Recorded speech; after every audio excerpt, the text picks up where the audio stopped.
আমরা এর আগে আমাদের পেজে একটা দিয়েছিলাম নোটিশ, তাই না, ব্যানার। সেখান থেকে আপনারা যারা শুনছেন দেখছেন তারা চলে আসছেন, আর তাদেরকে ধন্যবাদ যারা এই মুহূর্তে এই সেমিনারে উপস্থিত। আজকের এই অনুষ্ঠানটি আমরা তো রেগুলার একটা করার আগে সিস্টেম ছিল, রেগুলার একটা সেমিনারের ইম্পর্টেন্সি নিয়ে আমরা কথা বলবো, যে ইম্পর্টেন্সিটা কি সেটা কোরআন তেলাওয়াতের পরে। পবিত্র কোরআন থেকে তেলাওয়াত করার জন্য আমি কাউকে সিলেক্ট করিনি। আব্দুল্লাহ স্পেশাল পারসন এই যে কলেজের আব্দুল্লাহকে কোরআন তেলাওয়াত করার জন্য আমি আহ্বান করছি।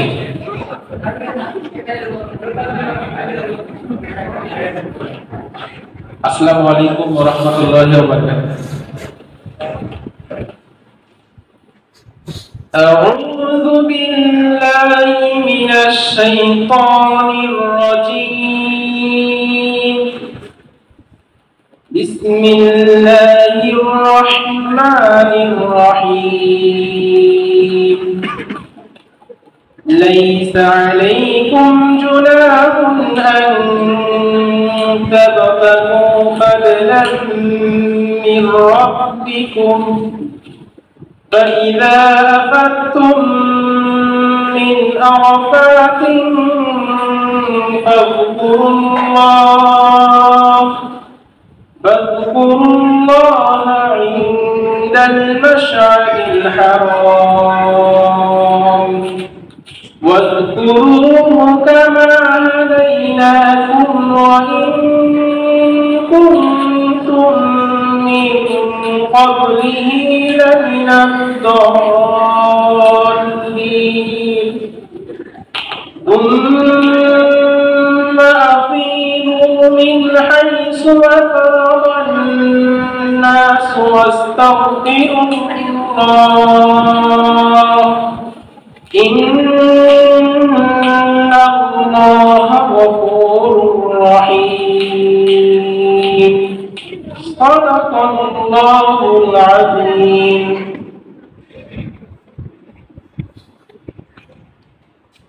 ধন্যবাদ। এবারে গীতা পাঠ করার জন্য কেউ আসুন, তোমরা একটু নিজেরা আসো। হ্যাঁ, সকলেই রানীরা গীতা পাঠ করবে এবার সকলেই। কলেজের প্রোগ্রামগুলো এইভাবে সবাইকে অ্যাটেন্ডেন্স থাকবে, যে যাদের পারদর্শী সেটা করবে। ঠিক আছে। নমস্কার, সবাইকে নমস্কার জানিয়ে শুরু করছি আজকের পবিত্র বিদ্যালয়।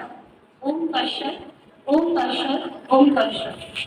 ওম অজ্ঞানতিমিরাম তৎসৎ জ্ঞানাঞ্জনশলাকয়া চক্ষুর্মিলিতং যেন তস্मै শ্রীগুরবে নমঃ। পঞ্চকল্পতরুশ্চ কৃপাসিন্ধুভ্যো পতিতানাং পাবনেভ্যো বৈষ্ণবেভ্যো নমো নমঃ। নমো ভগবানায় কৃষ্ণপ্রেমপ্রদায়তে কৃষ্ণায় কৃষ্ণ চৈতন্যে গৌরকেশে নমো নমঃ। হে কৃষ্ণ করুণা সিন্ধু দীনবন্ধু জগৎপতে গোপীশে গোপীকান্ত রাধাকান্ত নমস্তুতে। তপ্ত কাঞ্চন গৌরাঙ্গে রাধে বৃন্দাবনেশ্বরী বৃষভানুসুতে প্রণমামি হরে। जय श्री कृष्ण चैतन्य प्रभु नित्यानंद श्री अद्वैत गदाधर श्रीवासादि श्री गौर भक्त वृंद। हरे कृष्ण कृष्ण कृष्ण हरे हरे हरे राम राम राम हरे हरे। श्रीमद् भगवद गीता द्वितीय अध्याय सांख्ययोग सप्तम श्लोक श्री अर्जुन उवाच कल्पनादोष उपगतोषभावो इच्छामि तां धर्मोऽसमूलो चेता यस्यो सरिष्ठेता गृहीतं मे शिशौ स्याहं शरीरं तां অনুবাদ। শ্রী অর্জুন ভগবান শ্রীকৃষ্ণকে জিজ্ঞাসা করলেন, কার্পণ্যজনিত দুর্বলতার প্রভাবে আমি আমার এই কর্তব্য বিমূঢ় হয়েছি। আমি আমার কর্তব্য সম্বন্ধে বিভ্রান্ত হয়ে, হে প্রভু, আমি তোমাকে জিজ্ঞাসা করছি, এখন কি করা আমার পক্ষে শেষ করা হবে? এখন আমি তোমার শিশু, সর্বতভাবে তোমার শরণাগত। দয়া করে তুমি আমাকে শিক্ষা দাও। হরিবল। সবাইকে ধন্যবাদ জানিয়ে পবিত্র বিদ্যাটা এখানে শেষ করছি। নমস্কার। ধন্যবাদ সকলে জানাই। তো এখন আমি চাচ্ছি যে তোমাদের স্টুডেন্টের ভিতর থেকে তোমরা এত কাছে বিশ্বাস করো, তোমরা যে তোমাদের ব্যাপারগুলো নিয়ে চিন্তা ভাবনা করে আমরা যে একটা প্রেজেন্টেশন তৈরি করি, এটা অনেক মানে ব্যাপারের সঙ্গে জড়িত। যার জন্য তোমাদের সঙ্গে রিলেশন যেটা মানে কতটা গভীর সেটা আনকাউন্টেবল, আনএক্সপ্রেসেবল, মানে আমি সেটা বলতে চাচ্ছি। তোমাদের ভিতর থেকে একজনকে কথা বলতে হবে এই ধরনের যে তোমরা এই সেমিনার থেকে কিভাবে তোমরা এক্সপেক্ট করতেছো, আশা করতেছো, এবং এটা থেকে কি শেখা তোমাদের ইচ্ছা পোষণ করতেছো, এবং সেমিনার যে আমরা করতেছি আমরা কি ঠিক করতেছি কিনা বিষয়টার উপরে কথা বলার জন্য আমি একজনকে ডাকতেছি তোমাদের ভিতর থেকে। এই জন্য কে কথা ইয়ে করতে পারো, এটা একটা কথা বলতে রাজি কে? মেয়েদের ভিতর থেকে একজন আসো, ছেলেদের ভিতর থেকে আসো, আসো। সম্মানিত উপস্থিতি, আমার সহপাঠী, আমার বড় ভাই, উপস্থিত আমার শিক্ষক, সকলকে আমার সালাম। আসসালামু আলাইকুম। মাতৃছায়া যেমন মা তার শিশুকে ধরে রাখে, আপনি ধরে রাখেন যাতে এতটুকু বালুকণা তার গায়ে যাতে না ধরে, পিঁপড়ে যাতে বাচ্চাটাকে তার না খায়, খুব যত্নে রাখে মা বাচ্চাকে। সেরকম আমরা হেলিমেনের এই হোমিওপ্যাথটাকে ধরে রাখতে চাই। তো হেলিমেনের এই আদর্শ অরিজিনাল হোমিওপ্যাথিকে ধরে রাখতে গেলে আমাদেরকে হতে হবে অনেক ধরনের বিচক্ষণতা। পড়াশোনার পাশাপাশি আমাদেরকে সবকিছু বুঝতে হবে, জানতে হবে, আউট নলেজ থাকতে হবে, সবকিছু দিক থেকে আমাদেরকে এগিয়ে যেতে হবে। তাহলে আমরা হোমিওপ্যাথিটাকে ভবিষ্যতে উন্নয়ন করতে পারবো। তাই আমাদের কাল বিলম্ব না করে, সময় হয়তো নষ্ট না করে, আমরা আগামীতে যাতে একজন ভবিষ্যৎ ভালো ডক্টর হতে চাই, আমাদের ছাত্রদের কথা আমরা শুনবো, ছাত্রদের অনেক উপদেশ আমরা মেনে চলবো। এটা আমরা আমাদের লক্ষ্য দিক থেকে একটা প্রতিজ্ঞাবদ্ধতা থাকতে হবে। আমার খুব মনে পড়ে প্রথম ফার্স্ট ইয়ারে যখন আমরা পড়ছিলাম, এই সেলিম স্যার একটা সুন্দর একটা কথা বলছিল, আমার এখনো মনে আছে। যে কথাটা হচ্ছে, কাপের মধ্যে চা খাওয়া যায়, শুধু কাপে খাওয়া যাবে, কিন্তু 30টা হলে আরো ভালো হয়। এই কথাটা আমার কাছে অনেক মনে আছে। অত্যন্ত একটা চমৎকার কথা উনি বলছিলেন। আমাদের কারো খেয়াল আছে কিনা তা আমি জানি না, কিন্তু আমার ব্রেনের মধ্যে এখন পর্যন্ত খেয়াল আছে। খালি কাপেও খাওয়া যাবে, তাই খালি কাপে যাতে না খাওয়া যায়, 30 সহকারে যাতে খাওয়া যায়, তাহলে আমাদের হোমিওপ্যাথিটাকে কি করতে হবে, মানে পরিচর্যা করতে হবে। মানে খুব ভালো রাখতে গেলে আমাদেরকে সবকিছু বিষয় জানতে হবে। তো ঠিক আছে, আমি আজকের এই সেমিনারে মূল্যবান সময় নষ্ট করতে চাচ্ছি না। ঠিক আছে, ধন্যবাদ। আপনারা সুস্থ থাকেন, ভালো থাকেন, ধন্যবাদ। তাহলে আর কথা আর বাড়াচ্ছি না, আমরা অনুষ্ঠানে চলে যাই। ফার্স্ট আমাদের আজকের সেমিনারের বিষয়ে আপনাদের সবাই জানা আছে, hepatobiliary diseases and their management. মানে হেপাটোবিলিয়ারি যে সিস্টেমটা আছে, সিস্টেম রিলেটেড ডিজিজগুলো, এই হেপাটোবিলিয়ারি সিস্টেমটা অত্যন্ত ব্যাপক এবং অত্যন্ত একটা মানে মারাত্মক একটা সিস্টেম। এই সিস্টেমটার উপরে অনেক কিছু শরীরে ডিপেন্ড করে। আমরা বলতে চাই দেখবো যে এটার কত ব্যাপকতা। আমরা যদি এটা ওভারলুক করে যাই তাহলে কোনো ব্যাপারই না। আপনারা যদি মনে করেন যে এগুলো দরকার না, তাহলে দরকার নেই। যদি দরকার থাকে তাহলে আপনাদের ভিতরে একটা ইন্সপিরেশন তৈরি হবে, আপনারা মনে করবেন যে এগুলো দরকার আছে। আমরা এই দরকারটাকে আপনাদের সামনে প্রেজেন্ট করবো যে কিভাবে আমরা আসলে আমাদের কিভাবে সাজাবো, এগুলো ডাক্তার হবেন আপনি, কিভাবে আপনার চিন্তা চেতনাগুলো, আপনার যে বিচক্ষণতা কিভাবে তৈরি হবে, এই বিষয়গুলো নিয়ে এই সেমিনারে আমরা ইন জেনারেল একটা কনসেপ্ট দেবো। এগুলো ব্যাপারগুলোকে আপনারা অত্যন্ত গুরুত্ব সহকারে দেখবেন, নিজের ভিতরে বোধ তৈরি করার জন্য নিজেরা অ্যাক্টিভ হবেন। কে আসলো আর কে আসলো না, কে গেল আর কে গেল না, এই চিন্তা ভাবনা করলে আমার চলা যায় না। আমি ক্লাসে প্রায় বলি, মেজবাহ খানকে ধন্যবাদ যে একটা কথা মনে রাখছে। আমি এখনো বলি সেই কথাটা, যে অনেকভাবে চলা যায়, অনেকভাবে চলা যায়, কিন্তু সবভাবে চলা যাবে না। আপনার একটা রেসপন্সিবিলিটি আছে, আপনার একটা কমিটমেন্ট আছে। আপনি একজন ডাক্তার হতে যাচ্ছেন, আপনার উপরে অনেকে ডিপেন্ড করবে। তাহলে আপনাকে কতটুকু স্বচ্ছ, সৎ এবং কতটা পরিষ্কার মানসিকতা হতে হবে, সেটা আপনাদের চিন্তার বিষয়। তাহলে আমরা হেপাটোবিলিয়ারি সিস্টেমের মধ্যে আমরা মেইনলি তিনটা অঙ্গকে আমরা মেইনটেইন করে চলি, তাই না? তিনটা অঙ্গকে, তিনটা অঙ্গের মধ্যে উপরের নিচে এবং তার নিচে একটা অঙ্গ আছে। উপরে একেবারে যেটা আছে লিভার, তার মাঝখানে আছে গল ব্লাডার, আর নিচে আছে প্যানক্রিয়াস। এই তিনটা অঙ্গকে, আর তার সঙ্গে অ্যাক্সেসরিজ হলো যে নালীগুলো যেগুলো আছে, সেগুলোকে সব মিলে আমরা হেপাটোবিলিয়ারি সিস্টেম বলি। এই হেপাটোবিলিয়ারি সিস্টেমের আমরা তিনটা অঙ্গ পড়াবো এবং তিনজন আমরা প্রস্তুত আছি। আমরা তিনজনে বলছি আমরা তিনজন পড়াবো, এবং দেখা যায় আমরা কে কিভাবে প্রস্তুতি নিয়ে আসছি আপনাদেরকে এই বিষয়টা প্রেজেন্ট করার জন্য। আচ্ছা, আজকের অনুষ্ঠানটা ফার্স্ট আমি প্রেজেন্ট করার জন্য ডক্টর শফিকুল ইসলাম আমাদের ছাত্র অত্যন্ত আন্তরিক, এবং এই ব্যাপারে তার প্রেজেন্টেশন দেওয়ার জন্য আমি তাকে বিনীত অনুরোধ করছি।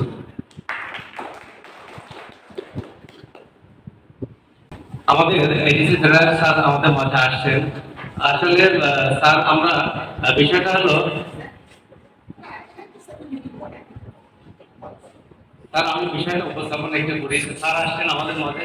স্যার একটা বিশেষ কাজে আমাদের মেডিকেল কমিটি মিটিং আছে কলেজে, সেগুলো আমাদের নিয়মিত একটা সেমিনারের ডেট আজকে আমাদের একাডেমিক সেমিনার হয়। আজকের বিষয় হলো হেপাটোবিলিয়ারি সিস্টেম এবং এর সঙ্গে রিলেটেড ডিজিজ এবং তার ম্যানেজমেন্ট। আমরা সবকিছু আমরা প্রিপারেশন করছি। স্যার আসার জন্য আমরা অত্যন্ত প্লিজড হয়েছি যে আজকে অনুষ্ঠানে স্যার থাকছেন। স্যার আমরা এই অনুষ্ঠানটা ক্লাসের একাডেমিক লেকচার, যেটা রুটিন লেকচারের বাইরে একটা প্রোগ্রাম, এটা সপ্তাহে মাসে আমরা দুটো করে করি। এতে করে সব স্টুডেন্টকে একখানে করে আমরা একটা এমন একটা বিষয় প্রেজেন্ট করি যে প্রেজেন্টেশনটা সব স্টুডেন্টের জন্য প্রযোজ্য। আমরা স্যার আসলে কয়েকদিন দিলে আমরা প্রেজেন্ট করব। আপনি এই বিষয়টা একটু মাথায় নিয়ে আপনি কিছু বলতেন আমাদের উদ্দেশ্যে, আপনাদের উদ্দেশ্যে। তারপরে একটু পরে স্যারের লেকচারের সময়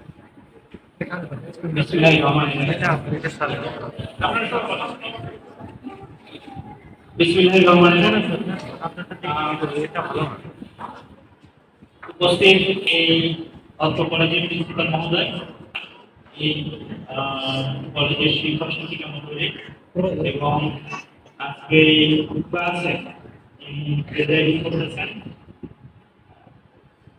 মোহাম্মদ শফিকুল ইসলাম, তিনজনকে প্রেজেন্ট করতেছেন। তিনজনকে অসংখ্য ধন্যবাদ, এবং আমার সামনে উপবিষ্ট সকল ছাত্রছাত্রীবৃন্দ, আসসালামু আলাইকুম। আমি অত্যন্ত আনন্দিত, মানে কতটা ধৈর্য, কতটা মানে ইচ্ছা থাকলে একটা মানুষ তার বাচ্চাটাকে, ছোট ছোট বাচ্চাদেরকে দেখতেছি, বাচ্চাদেরকে নিয়ে ক্লাসে বসে, এটা ফলো করার দরকার নেই, ওরা ওদের মতো করে কথা বলে, এটা প্রশংসনীয় যে একটা ছোট্ট একটা বাচ্চা, আমি জানি আমাদের ছোট ছোট বাচ্চা আছে, আমার নিজেদের কষ্টটা আমি বুঝি যে সে কতটা ব্যস্ত থাকে, সেই ব্যস্ততার মধ্যে আবার আপনারা ক্লাসে বসে ক্লাস করতেছি বাচ্চাদের সাথে। আপনাদেরকে বিশেষ করে যারা বাচ্চাদেরকে নিয়ে এসে ক্লাস করতেছে তাদেরকে মানে আমার একেবারে অন্তরের অন্তঃস্থল থেকে ধন্যবাদ। একটা সময় ছিল যখন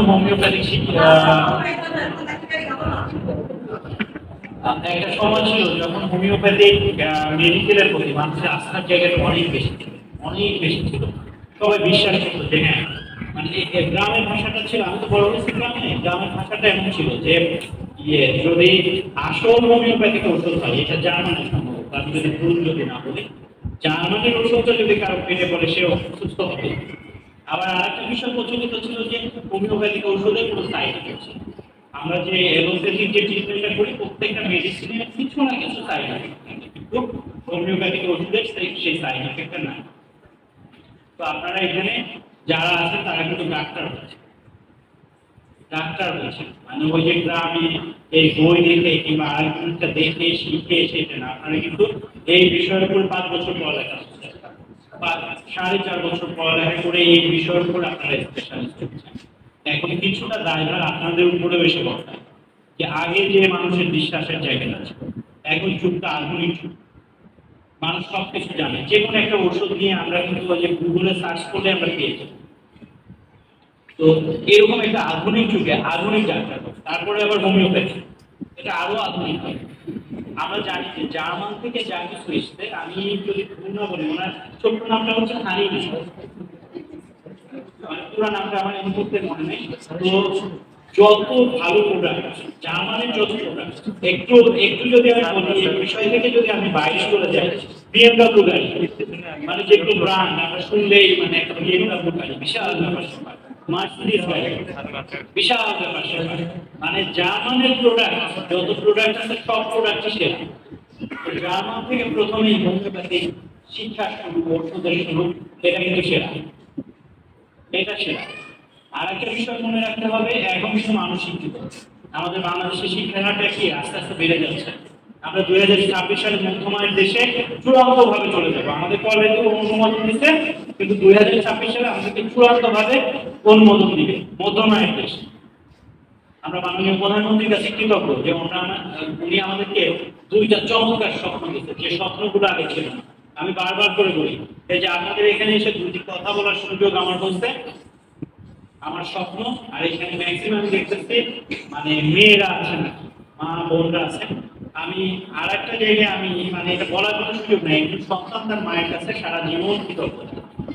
আমি একটু বেশি কৃতজ্ঞ, কারণ আমি যে আজকে এখানে আছি একেবারে শতভাগ আমার মায়ের।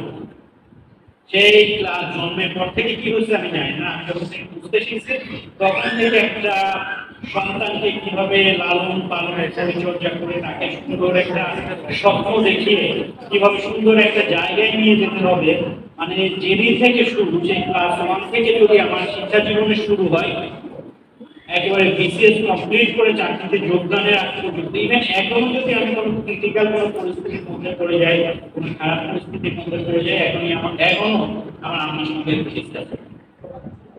আমার মনে হয় যে ওইটা থেকে ভালো একটা কিছু আসবে, কিছু না দোয়া, যেটা আমার জন্য ভালো। তো এই যে আমি যে এখানে এসে কথা বলতে পারতেছি, এটা কিন্তু আমার সব আমার মায়ের মানে কষ্টটা আমার না। তো এই জন্য আপনারা যারা এখানে আছেন সবার প্রতি আমার মানে একই রকম ইয়ে থাকবে, যে যদি সুন্দর একটা স্বপ্ন কিন্তু ছোট সময় আমার আম্মা আমাকে দেখিয়ে গেছে যে আমাকে এইখানে মানে জীবনের আমার শেষে কোথায় যেতে, মানে সেই স্বপ্নটাও কিন্তু শুরু থেকে একটু একটু একটু একটু মায়ের অবদানটা এই জন্য খুব বেশি থাকে। একটা সময় ছিল, এটা এখানে বলাটা ঠিক হবে কিনা, যখন একটা ছেলেকে বিয়ে দেওয়ার জন্য ইয়ে করতো, আগে মানে মেয়ের মাতৃক করতে, যে মেয়েটার সঙ্গে বিয়ে দিবে তার মাতৃক করতে, গায়ের রং বর্ষা কি কালো, হলো কি মানে কালো, এইগুলো দেখতো। ভালো চেহারা না ভালো কি এটা দেখতো না, আগে দেখতো মেয়েটার মাতৃক করতে আর বংশটা কেন, কারণ মা তো বিশাল। হ্যাঁ, তো এই জন্য হচ্ছে যেটা আমার আম্মা যেটা করছিল, আমাকে স্বপ্ন দেখিয়েছে, আমি কিছুই না সরকারের একদম স্বপ্ন দেখি। তো তারপরে এটা হচ্ছে একটা স্বপ্ন থাকা। এই জন্য আপনাদেরকে যেটা বলবো যে এত সুন্দর একটা স্বপ্ন দেখুন, যে আপনারা এখানে পড়ালেখা করতেছেন, এখানেই শেষ না, আপনি বাংলাদেশের সেরা হোমিওপ্যাথিক ডাক্তার পাবেন, কিংবা আপনাকে দিয়ে আপনাদেরকে দিয়ে এই হোমিওপ্যাথিক চিকিৎসা করে মানুষের আস্থার জায়গাটা আবার পায়। কারণ আপনারা এখান থেকে ডাক্তার হয়ে গেছেন, এটা কি এমবিবিএস ডিপ্লোমা, যাই হোক আপনারা এখান থেকে ডাক্তার হয়ে বের করছেন, দীর্ঘ 4.5 বছর পড়ালেখা করে বের করছেন। এই পড়ালেখা ডাক্তারের পড়ালেখা কিন্তু ফাঁকি দেওয়া এবং বাকিটা যদি পড়ালেখা করতে থাকে, প্রত্যেকটা ভালো প্রফেশনের সঙ্গে আপনাকে পড়ালেখা করতে হবে। আমি যে জায়গা থেকে আবার অন্যদিকে চলে আসছিলাম, মানে এটা বলার জন্য একটা সুন্দর স্বপ্ন নিয়ে আপনাদের থাকে, যে আপনি এই জায়গা পর্যন্ত যেতে চান, এই মানে আপনার এই প্রতিষ্ঠানটাকে, আপনার এই প্রফেশনটাকে আপনি এই জায়গাতে নিয়ে যাবেন, আপনারা এই জায়গাতে নিয়ে যাবেন। এটা যেন আপনাদের মাথায়, যে এটা প্রতি আবার দেশের মানুষের আস্থা আছে। এবং এটার সাথে আর একটা বিষয় সংযুক্ত করবো, যেটা আমি বলছিলাম যে মাননীয় প্রধানমন্ত্রীর কাছে আমরা কৃতজ্ঞ যে আমাদের ওই গোল ছিল না, স্বপ্ন ছিল। আমি বারবার স্বপ্নের কথা বলছি, যে মানুষটার স্বপ্ন থাকে সে কিন্তু তার স্বপ্নের একেবারে চূড়াতে পৌঁছে। যে স্বপ্ন দেখে মানে দেখার মতো দেখে, সে কিন্তু স্বপ্নটা ছুঁয়ে যায়। মানে এমন কোনো মানুষ নাই যে স্বপ্ন দেখছে, যে স্বপ্নের ভিতরে ফোন দিছে সে ব্যর্থ, কখনো না। ওই যে আমরা KFC চিকেন ফ্রাই খাই না, ওনার পুরো নামটা আমি এই মুহূর্তে ভুলে গেছি। ওনার 65 এর পর্যন্ত উনি শুধু ব্যর্থ, যত ব্যবসা করছে ব্যর্থ ব্যর্থ ব্যর্থ। যখন ওনার বয়স 65 তখন তিনি এই KFC ব্যবসা করলেন। ওই ব্যবসাটা চিকেন ফ্রাইয়ের ফুটপাত থেকে শুরু করছে, এবং যেটা এখন সারা বিশ্বের জন্য, এবং মানে সব দেশে এরা এই KFC ব্রাঞ্চ করে, মানে কোয়ালিটি মেনটেন করে। কোন দেশের ওই যে চিকেনটা ফ্রেশ চিকেন পাওয়া যায়, যে দেশে ফ্রেশ চিকেন পাওয়া যাবে না সেখানে ওরা করে, ওরা এখন এটা মেনটেন করে। সারা বিশ্বে একটা ব্র্যান্ড ইম্প্যাক্ট দিয়েছে। তার 65 বছর বয়স পর্যন্ত সে খুব ব্যাক করছে, কিন্তু উনি ওনার মানে স্বপ্নের জায়গা থেকে ফিরে আসেন।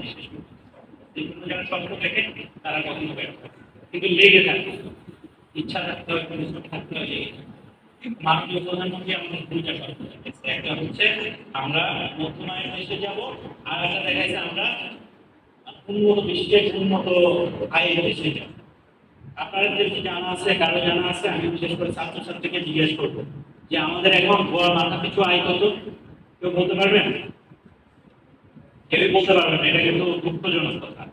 এই যে একটা মোবাইল আমাদের কাছে চলে আসছে, এই মোবাইলের মধ্যে যার ইন্টারনেট লাইন আছে সব আছে, গুগলে সার্চ করতে পাওয়া যায় না এমন কিছু সব পাওয়া, এটা কিন্তু সার্চ করে দেবে। আমাদের গড় মাথা পিছু আয় এখন $2700। $2700 আমরা মানে অলরেডি আমাদেরকে মধ্যমায়ের দেশে স্বীকৃতি দিয়েছে, চূড়ান্তভাবে অনুমোদন দিবে 2026 সালে। তার মানে 2026 সালে আমরা মাথা পিছু আয়ের দেশে যাব। এটা তো সত্য জানি, কারণ হচ্ছে আমাদের মানে জীবনযাত্রার মানের চিন্তা, জীবনযাত্রার মানের আমাদের চিন্তা। আমি যখন আমার ছাত্র জীবনে যখন আমি স্কুলে যেতাম তখন আমাকে 8 আনা দিত অথবা 1 টাকা, তো আমি ওটা দিয়ে 4 আনা করেছিল চকলেট, একটা 4 আনা 4 আনা করেছিল চকলেট। আমি 2টা চকলেট কিনতাম, একটা আমার ছোট ভাইটাকে দিতাম, একটা আমি দিতাম, আর হচ্ছে 8 আনার বানানা দিতাম। ঠিক আছে, আমার কিন্তু স্কুলের খরচ শেষ হয়ে যাবে, কিন্তু আমার ছেলে কিন্তু এই 8 আনা 4 আনা দিয়ে হবে না। আমার ছেলেকে গেলেই তার একটা ওই যে ইয়ে লাগে, কি জানি ওই চিপসটা, মানে ইন্ডিয়ার একটা চিপস না, লেস চিপস লাগবে, ঠিক আছে, অথবা তার ওই যে কিটক্যাট নাকি এই চিপস। আমার মতো কিন্তু 4 আনার চকলেট একটা পাই। তার মানে কি আমি যে অবস্থায় ছিলাম আমার বাচ্চার অবস্থা কিন্তু চেঞ্জ করে। আমি ছিলাম মানে উন্নয়নশীল একটা দেশের নাগরিক, আমার বাচ্চা কিন্তু মধ্যমায়ের দেশের একটা নাগরিক। এখন শুধু নাগরিক হলে মধ্যমায়ের দেশের নাগরিক হওয়ার জন্য তার সেই সক্ষমতা, তার সেই গুণাবলী, তার সেই দক্ষতা, এইটা কিন্তু মনে রাখতে হবে। আমার একটা জিনিস মনে রাখবেন, একটা সময় কিন্তু নাইজেরিয়াও কিন্তু এরকম উন্নয়নশীল দেশগুলোর মধ্যে অনেক আগে আছে, কিন্তু তারা তাদের মানুষগুলোকে তৈরি করতে পারে। তারা আবার মনে করে যে নিম্নমানের দেশে তেল ছিল, খনিজ সম্পদ তেল ছিল, উঠাইছে, বিক্রি করছে, খাইছে, ফুরাইছে। এইটা করলে হবে না, আমাদেরকে সেই মধ্যমায়ের দেশে উপযুক্ত নাগরিক হিসাবে গড়ে তুলতে হবে আমাদেরকে। আর 2041 সালে আমরা কি, আমরা উন্নত দেশ। আমাদের তখন আর যে আমাদের এখনকার যাদের একটু সক্ষমতা আছে বাচ্চাদেরকে আমরা উন্নত দেশের সুযোগ সুবিধার জন্য অস্ট্রেলিয়াতে পাঠিয়ে দিচ্ছি, ইংল্যান্ডে পাঠিয়ে দিচ্ছি, জার্মানি ইতালিতে পাঠিয়ে দিচ্ছি, ডেনমার্কে পাঠিয়ে দিচ্ছি, আমেরিকাতে পাঠিয়ে দিচ্ছি। তখন আর মানে আমাদের বাচ্চাদেরকে ওই পাঠাইতে হবে, ইউরোপ, অস্ট্রেলিয়া, আমেরিকায় পাঠাইতে হবে না, ওই দেশ থেকে আমাদের দেশে। ঠিক আছে, এখন এমনিতে তো আসবে না, তাই না? এমনিতে তো আসবে না, সেটার জন্য আমাদেরকে উপযুক্ত হতে হবে, উন্নত বিশ্বে উপযুক্ত করে আমাদেরকে গড়ে তুলতে হবে। উন্নত দেশে আমাদের যখন 2041 যাবে তখন আমাদের মাথা পিছু আয় কত হবে? 12,000 মার্কিন ডলার। এই $2700 বাংলাদেশকে 12,000 মার্কিন ডলারের বাংলাদেশে আমাদেরকে নিয়ে যেতে হবে। সেটার জন্য আমাকে উপযুক্ত একজন আমলা হতে হবে, আপনাকে উপযুক্ত একজন শিক্ষক হতে হবে। তোমাদেরকে আমি করে বললাম ম্যাক্সিমাম আমার ছোটই হবে, বড় হয়ে থাকেন, আমি সরি। তো তোমাদেরকে সেই 2041 সালে উন্নত ডাক্তার, উন্নত তোমরা যদি মনে করো হাতুড়ি ডাক্তার হয়ে বসে থাকবে তাহলে দরকার একেবারে জীবনে মানে একবার পিছিয়ে মানে মানে এত গতিশীল, শুধু উন্নত হলেই হবে না। যে জাপানি মানুষ বসে থাকার সময় পায় না, সারাক্ষণ কাজ কাজ কাজ কাজ আর কাজ। এই উন্নত পরিবেশের এরকম একটা ক্লাসরুম হতে হবে, উন্নত পরিবেশের কলেজ হইতে হবে, মানে সর্বোপরি উন্নত রাস্তা হইতে হবে, উন্নত কৃষি হইতে হবে। মানে প্রত্যেকটা কৃষককে আমার 2041 সালের কৃষক, আমার যারা ফিশারিজে কাজ করতেছে, যেসব ফার্মে কাজ করতেছে, তাদের ওই মানে 2041 উপযুক্ত হতে হবে। অস্ট্রেলিয়ায় যারা যারা ফার্ম করতেছে, ইউরোপে যারা ফার্ম করতেছে, সেরকম ফার্মও জানতে হবে। একইভাবে আমাকেও যদি টিকে থাকতে হয় 2041 সালের উপর, সেরকম দক্ষ সেরকম যোগ্যতা নিয়ে টিকে থাকতে হবে। তোমাদেরকেও 2041 সালের জন্য না হলে কিন্তু পিছিয়ে থাকবে। আমরা যদি পেছনের দিকে তাকাই, আমরা যারা এখানে আসি হয়তো একটু সিনিয়র হয়েছে, যদি পেছনের দিকে তাকাই, আমাদের বন্ধু বান্ধব কতজনই ছিল, অনেকের মেধা আমাদের চেয়ে অনেক ভালো ছিল, কিন্তু খুঁজেও আর পাওয়া যাচ্ছে না, কোথায় আছে, হারাই গেছে। কি কারণে? তারা এই যে এগিয়ে যাওয়ার জন্য যে প্রচেষ্টা, যে দক্ষতা, যে পরিশ্রম, যে শিক্ষা, যে নিজেদেরকে চর্চা, নিজেদেরকে মানে ওই জায়গা থেকে ছাড়িয়ে নেওয়া, সেখান থেকে কিন্তু আমাদেরকে বের করে আসতে হবে। সেই চেষ্টা আমাদের করতে হবে, পরিশ্রম আমাদের করতে হবে। শুধু একভাবে শিক্ষকরা পরিশ্রম করতে হবে না, তোমাদেরকে পরিশ্রম করতে হবে। সবাই মিলে আমাদের দেশটাকে ইনশাআল্লাহ আমরা 2041 সালে কি স্মার্ট উন্নত সোনার বাংলাদেশের সবাই মনোযোগ দিয়ে পড়ালেখা করবা এবং নিজেদেরকে ওই যে উন্নত বিশ্বের একজন ডাক্তার, উন্নত ডাক্তার যেমন হওয়া উচিত, যার মানে ওইটা এই মানে পেশাটা যেমন এখনো সম্মানের জায়গা, উঁচু জায়গাতে আছে, তোমরা উন্নত জায়গাতে সবসময়। আমার বাবা একটা কথা বলতেন, সুগন্ধটাও খুব দ্রুত ছড়ায়, দুর্গন্ধটাও খুব দ্রুত ছড়ায়। তুমি যদি তুমি যদি একটা মানে ভালো একটা নিজেকে একটা প্রস্তুতি করে ফুল বানাও, তুমি যদি দামি একটা ফুল বানাও, সুগন্ধি একটা ফুল বানাও, তোমার সুগন্ধ চারিদিকে ছড়িয়ে যাবে। আর তুমি যদি নিজেকে নোংরা বানাও, তোমার দুর্গন্ধ চারিদিকে ছড়িয়ে যাবে।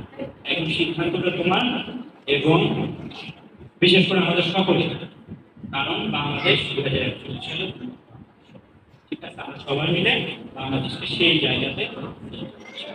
সবাই ভালো থাকো, সুস্থ থাকো, সবাইকে ধন্যবাদ জানিয়ে স্যারকে অসংখ্য ধন্যবাদ। সেই সাথে আমাদের কলেজের পরিচালনা পরিষদ ম্যানেজিং কমিটির সদস্যবৃন্দ এখানে রয়েছেন, তাদেরকেও ধন্যবাদ আজকের এই চমৎকার অনুষ্ঠানে আপনাদের উপস্থিতির জন্য।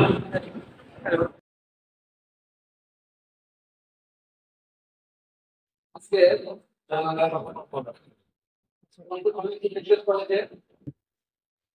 ছাত্রছাত্রীদের একটা দাবি ছিল সেমিনারে, অনেক আগে থেকে বিভিন্নভাবে কানাকানি বা তো সর্বশেষ আমাদের শিক্ষাদের আন্দোলন ব্লকে এই সেমিনারটা দ্রুতগতিতেই শুরু হয়ে গেল।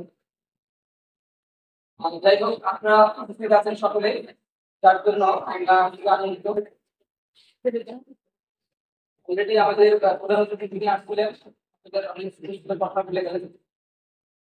আর আমাদের এই আজকে যে আলোচ্য বিষয়, সেমিনারের মূল বিষয়টা হলো হেপাটোবিলিয়ারি সিস্টেম। এই বিষয়ে আমরা তিনজন আলোচনা করব। আমি শুধু লিভার নিয়ে কথা বলবো।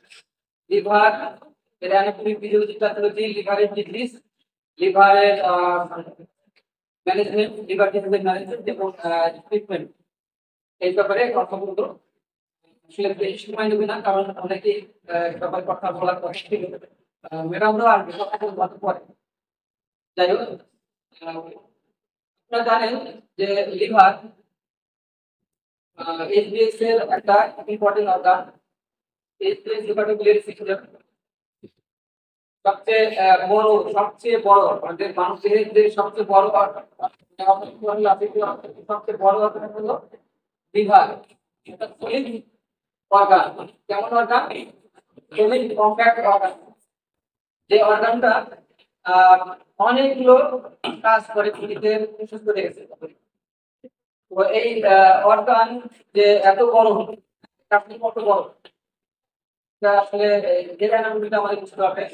হ্যাঁ, যে আপনি কেমন দেখতে কেমন, কোথায় থাকে, এর আশেপাশে আর কি আছে, এগুলো হলো অ্যানাটমির অংশ। তো আমরা জানি যে এই লিভার থাকে কোথায়, অ্যাবডোমিনাল ভিতরে থাকে, অ্যাবডোমিনাল অর্গান। লিভারটা হলো অ্যাবডোমিনাল অর্গান। তো সেই লিভারের ক্ষেত্রে আমরা দেখি আহ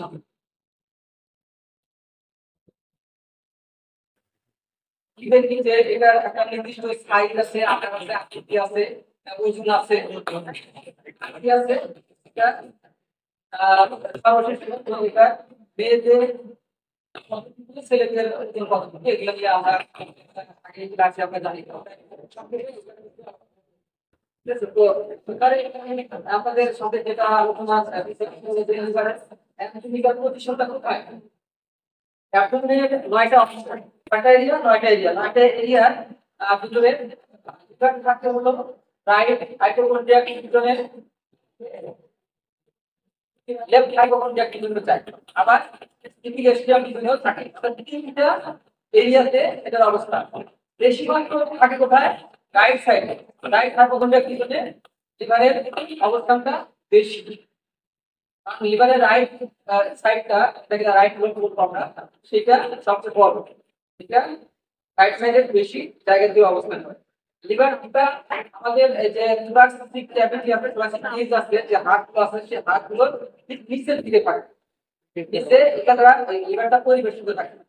লিভারটা কিন্তু এই ভিতর দিয়ে পরিবেষ্টিত থাকে, অর্থাৎ এটা একটা প্রোটেকশনের কাজ করে। লিভার, লিভারের যে একটা বাহ্যিক দিক থেকে একটা প্রোটেকশন, এটা শক্ত একটা প্রোটেকশন আছে। হঠাৎ করে ধাক্কা আঘাত যদি লাগে তাহলে বড় ধরনের ক্ষতি হয় না। যখন হার্ট ভাঙা আরো সুরক্ষিত হবে, তেমনি লিভারটাও এরকম এই কেস দিয়ে সুরক্ষিত আছে। তো লিভার ওজন মেয়েদের একটু কম, ছেলেদের কিছুটা বেশি। ছেলেদের 1400 গ্রাম থেকে কত 1800 গ্রাম, আর মেয়েদের হলো 1200 থেকে 1400 গ্রাম। তো এইগুলো কিছুটা পার্থক্য, ছোট বড়। আবার দেখবেন এটা নরমাল, যদি দেখা যাচ্ছে একজন মানুষ অনেক বেশি মোটা বড় সাইজের, হ্যাঁ জায়গাটা ফিগারে, তাদের কিন্তু লিভারটা সেই মতো আরো বড় হবে। এটা হলো একটা অ্যাভারেজ, হ্যাঁ অ্যাডাল্ট মেল ফিমেলের ওজনে, ঠিক আছে? অর্থাৎ এই এরপরে দেখেন আমরা যেটা দেখবো যে লিভারের যে কি আছে, পার্ট আছে, মানে লিভারের পার্ট বলতে আমরা লোবে বিভক্ত করি, তারপরে আমরা সারফেস ভাগ করি, বিভিন্ন ভাবে আমরা পার্ট করি। তো দেখেন যে লিভারের বাইরের দিকে যেটা ওই লিভারের থাকে, মানে থাকে, সেটা হলো একটু মসৃণ। দেখবেন যে একটু মসৃণ একটা অংশ, হ্যাঁ, এই মসৃণ অংশটাকে বলা হচ্ছে অ্যান্টিরিয়র সুপিরিয়র সারফেস। একটা যদি তল বলি, তলটা হলো খুবই মসৃণ। আর একটা আছে বিপরীত দিকে, নিচের দিকে এবং পিছনের দিকে, ওটা বলা হয় posterior inferior surface. Posterior inferior সারফেসটা হলো এত মসৃণ না, এটা হলো ইরেগুলার, মানে এর সাথে বিভিন্ন অঙ্গগুলো লেগে থাকে, যার কারণে কোথাও উঁচু কোথাও নিচু এরকম অবস্থান থাকে নিচের সারফেসটা, অর্থাৎ ইনফিরিয়র পোস্টেরিয়র সারফেস এটা। তো এই সারফেস দেখতে কিরকম এটা দেখেন, যেটা সুপারিক সারফেস দেখতেছেন, এখানে লোব দেখা যাচ্ছে, রাইট লোব দেখা যাচ্ছে, তারপরে লেফট লোব দেখা যাচ্ছে, লিগামেন্ট দেখা যাচ্ছে, লিগামেন্ট পরে বলতে, তারপরে এখানে দেখেন এই কিন্তু লিগামেন্ট আছে। লিগামেন্ট গুলো আসলে কি, লিগামেন্ট হলো লিভার এত বড় একটা অর্গান, এই অর্গানটা অ্যাবডোমিনের ভিতরে অবস্থান করছে, তাহলে এটা তো প্রেডিকেট দিতে পারে, করতে পারে মালিক ব্যক্তিদের মতো ওজন বা ব্যক্তিদের মতো, এটা তো নড়াচড়া প্রেডিকেট সরে দেওয়ার কথা। কিন্তু সরে না যায়, নড়াচড়া করে দিকে যদি না যায়, তার জন্য কিছু ওই যে আটকে রাখার জন্য টানা দিয়ে রাখা হয়, বুঝতে পারছেন? লিগামেন্ট হলো ওই টানা বিশেষ, হ্যাঁ, যেটা দিয়ে কি করা হয়, পেরিটোনিয়ামের একটা অংশ, মানে যেটা লিভারের সাইডে পরিবেষ্টিত থাকে, পেরিটোনিয়াম বলা হয়। অ্যাবডোমিনের যে অর্গানগুলো একটা আবরণ দিয়ে আবৃত থাকে, সেই আবরণকে বলা হচ্ছে পেরিটোনিয়াম। তো লিভারেরও একটা আবরণ আছে, তাকে পেরিটোনিয়াম বলে। পেরিটোনিয়ামের একটা অংশ কি করে, এই যে লিগামেন্টের কাজ করে, ঠিক আছে? তো এই লিগামেন্ট চারদিকে পাঁচ দিকে আছে, যেগুলা লিগামেন্টে আটকে থাকে, লিভের সাথে লেগে থাকে, তারপরে হলের সাথে লেগে থাকে, ডাইন সাইডে বাম পাশে নিচের দিকে আটকানো থাকে, যার কারণে লিভারটা শক্তভাবে আছে, কোনো নড়াচড়া নেই। আপনি দৌড়াদৌড়ি করেন, ট্রান্সফার করেন, যা কিছু করেন, লিভার ওই জায়গাতেই আছে, একটু দিকে নড়াচড়া করতে পারে না, কারণ চার পাঁচ দিক থেকে আটকা আছে। মাকড়সা আছে না, মাকড়সা ছোটবেলায় গল্প শিখছিলাম, মাকড়সা দিক থেকে নাকি দিয়ে আটকে রাখছে। মানে মাকড়সা হলো পেটু, 4-5 দিকে খিদা লাগছে, কিছু খাওয়া হবে, 4-5 দিকে সুতা দিয়ে দিচ্ছে, তো তার বাচ্চাদের দিয়ে দিচ্ছে, যাও ওরা খাবার খুঁজে ওই দিকে আছে কিনা। হ্যাঁ, তো সব জায়গায় খাবার পাওয়া গেছে, বাচ্চারা না খাই শুরু করছে। হ্যাঁ, চারিদিকে খাবার আছে, বাচ্চারা সবাই চারিদিকে টানাটানি শুরু হয়েছে, কিন্তু বাচ্চা মাকড়সা যাবে কোথায়? 4-5 দিকে থেকে টানতেছে, তাহলে মাকড়সা যাবে কোথায়?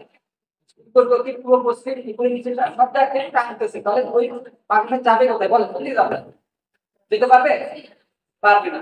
তো এই জন্য মাকড়সার পেটটা একদম চ্যাপ্টা আছে, মাঝখানে দেখছেন মাথা দেখছেন?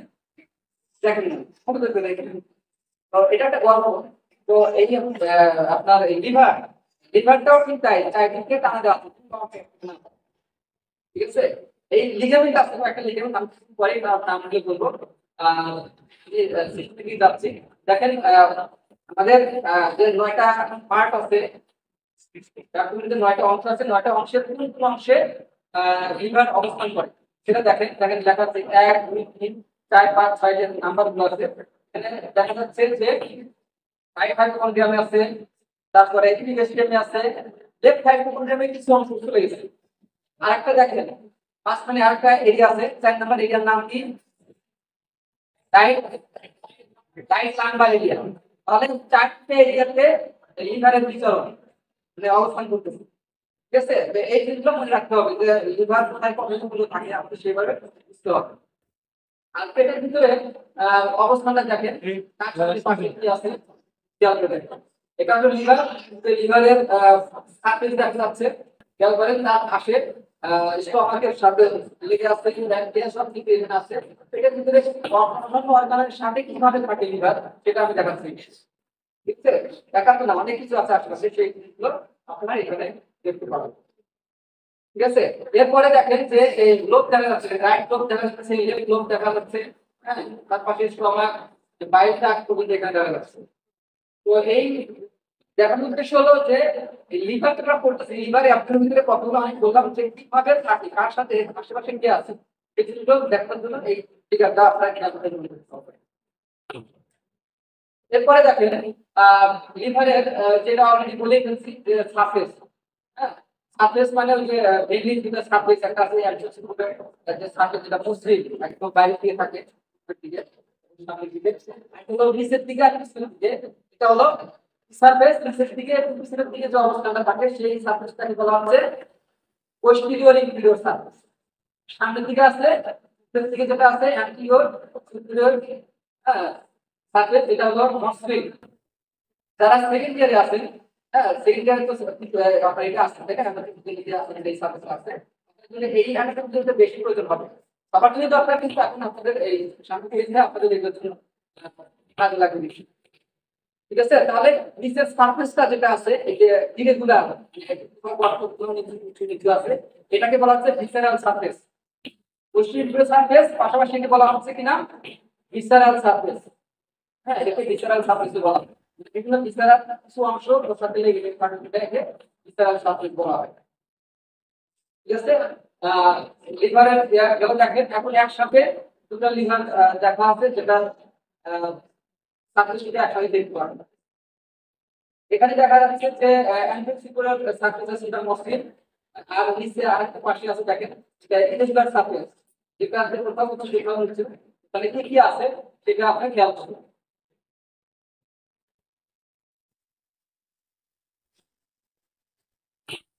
মানে এখানে কি থাকে, ইরেগুলার কেন, মানে উঁচু নিচু গর্ত কেন? রাইট সাইডে খেয়াল করে, কারণ যে রাইট সাইডে থাকে রাইট কিডনির উপরের অংশ থাকে, রাইট কিডনির উপরের অংশ ল্যাটেরাল স্পটে ল্যাটেরাল গ্ল্যান্ড এখানে থাকে, যার কারণে কিডনির ওই অংশে এক কিডনির কিছু অংশ লিভারের সাথে লেগে থাকে, কিন্তু ওখানে একটা গর্ত হয়ে গেছে, এটা কিডনি শেপের গর্ত কিডনি থাকে ওখানে, এই জন্য বলেন যে রেনাল ইমপ্রেশন মানে স্টাফ। তারপরে তার পাশে প্লাস থাকে, যেটা ট্রান্সভার্সাল আছে, সেগুলো আছে, সেগুলো অংশ লেগে থাকে। রাইট সাইডে রাইট কিডনি থাকে, লেফট সাইডে লেফট কিডনি থাকে। ঠিক আছে, তারপরে সিগময়েড কোলন থাকে, যেটা ওই অ্যাসেন্ডিং ব্লক ট্রান্সভার্সাল ব্লক ডিসিপ্লিনে লেগে থাকে। তো ওই ট্রান্সভার্স ফ্লো এবং ডিসেন্ডিং ফ্লোরের এই কোণাটা থাকে লেফট সাইডে দিকে এবং এই রাইটের কোণাটা থাকে রাইট বলে লিগামেন্টের সাথে। এরকম বিভিন্ন অর্গান গুলো এই ইন্টার সার্ফেসের সাথে থাকে। তাছাড়া গলব্লাডার তো আছে। তো এইভাবে নিচের সার্ফেসটা অর্থাৎ ইন্টার সার্ফেসটা মানে ডিসেল সার্ফেসটা কি আছে ইরেগুলার মানে হওয়ার সমতল। এখন ওই যে এটা বললাম যে লিগামেন্ট আছে, অনেকগুলো লিগামেন্ট আছে যেটা দিয়ে বিভিন্ন দিকে টানা দেওয়া হয়।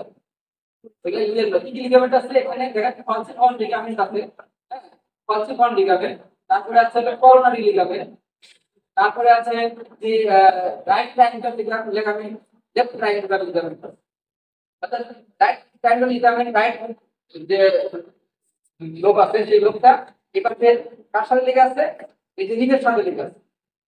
লেফট সাইডে লেফটের সাথে লেগে আছে, লেফটের সাথে লেগে আছে, মানে এইভাবে লেগে থাকে।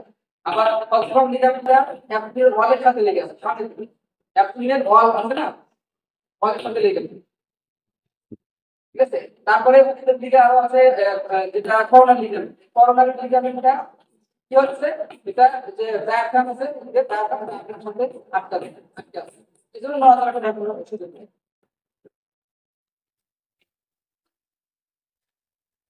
পোস্টেরিয়র ইন্টার সার্ফেসে অলরেডি বলে দিলাম, পোস্টেরিয়র সার্ফেসে কি কি আছে, কি কি স্ট্রাকচার আছে মানে দেখো।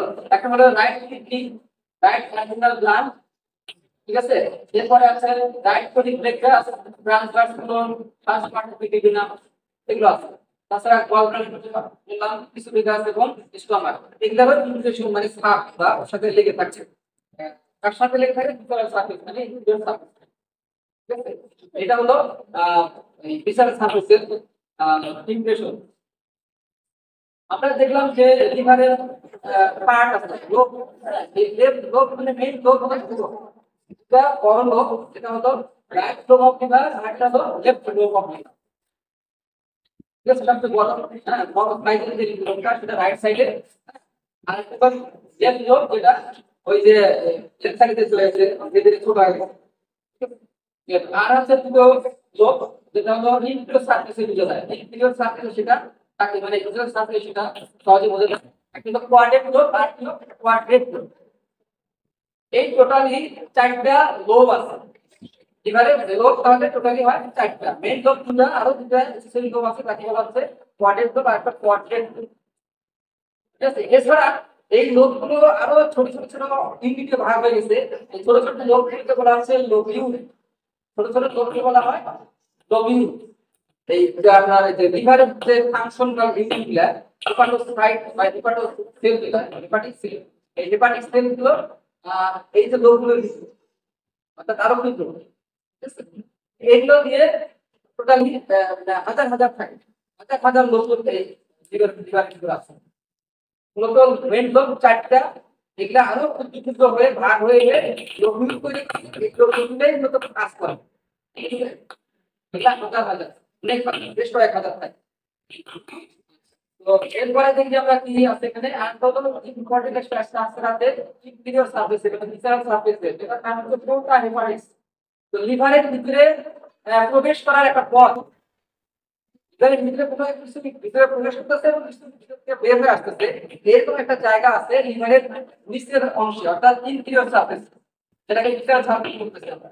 তো ভিসারাল সার্ফেসে একটা এরিয়া আছে, একটা জায়গা আছে, যে জায়গাটা দিয়ে লিভারের ভিতরে কিছু স্ট্রাকচার ঢোকে এবং কিছু স্ট্রাকচার বের হয়ে আসে, এটাকে বলা হচ্ছে পোর্টা হেপাটিস। নাম হলো পোর্টা হেপাটিস। এই পোর্টা হেপাটিস দিয়ে কি কি প্রবেশ করে? প্রবেশ করে হলো হেপাটিক আর্টারি, যেটা অক্সিজেনের ব্লাড নিয়ে লিভারে কোষে সাপ্লাই দেয়। আরেকটা যায় হলো hepatic portal vein, portal vein যেটা নিউট্রিশন নিয়ে লিভারে চলে যায়।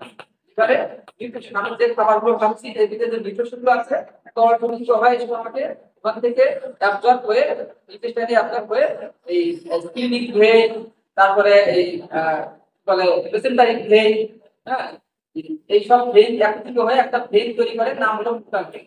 সেই পোর্টাল ভেইন দিয়ে লিভারের ভিতরে প্রবেশ করে। এটা আবার দুইটা ব্রাঞ্চ আছে, right portal vein, left portal vein, মানে দুটো ভাবে যুক্ত থাকে। তারপরে আমরা ছোট ছোট ভাগ হয়ে যাই। Right and left total vein হ্যাঁ চলে যাচ্ছে লিভারের ভিতরে, কি নিয়ে যাচ্ছে? নিউট্রিশন নিয়ে যাচ্ছে। ঠিক আছে, হ্যাঁ এইটা। আর বের হয় কেন? এটা তো প্রবেশ করতেছে, আর বের হয় কি? বের হয় হলো হেপাটিক ডাক্ট এবং হেপাটিক ভেইন। হেপাটিক ডাক্ট যা লিভারের যে ডাক্ট তৈরি করে, যা উৎপাদন করে, বিশেষ করে বাইল, হ্যাঁ বাইল তৈরি হয় লিভারের কোষে। সেই বাইলটা এই হেপাটিক ডাক্ট দিয়ে ফোটায় ফোটায় বাইল ডাক্ট দিয়ে বাইরে এসে চ্যানেল দিয়ে গলব্লাডারে জমা হয়। ঠিক আছে, তো এটা বের হয়ে আসে, বাইল ডাক্ট বের হয়ে আসে, মানে হেপাটিক ডাক্ট বের হয়ে আসে, তারপরে হেপাটিক ভেইনও বের হয়ে আসে। ঠিক আছে, ডিঅক্সিনেটেড ব্লাড নিয়ে হেপাটিক ভেইন বের হয়ে আসে। তো এই হলো পুরোটা হেপাটিস। তাছাড়াও কিছু নার্ভ সেল আছে এরা যাতায়াত করে। এরপরে লিভারের ব্লাড সাপ্লাই, যেটা অলরেডি কিছুটা আমাদের ধারণায় চলে আসছে যে লিভারের ব্লাড সাপ্লাই মানে কে রক্ত নিয়ে যায় লিভারে। অলরেডি বললাম যে লিভারে হেপাটিক আর্টারি অক্সিজেনের ব্লাড নিয়ে চলে যায় লিভারের ভিতরে। এখানে নিউট্রিশন থাকে কম, এই যে অক্সিজেনের ব্লাডে নিউট্রিশনের পরিমাণ 30% থাকে, আর অক্সিজেন থাকে হলো 70%। আর লিভারে থেকে আরো যাতায়াত করে সেটা তো পোর্টালকে, পোর্টালকে 70% নিউট্রিশন নিয়ে যায়, নিউট্রিশন 70% আর এর মধ্যে কিছু কি থাকে? অক্সিজেন থাকে। তো এইগুলা হলো লিভারে যাচ্ছে সেই জিনিসগুলো আপনার জানানোর চেষ্টা করি।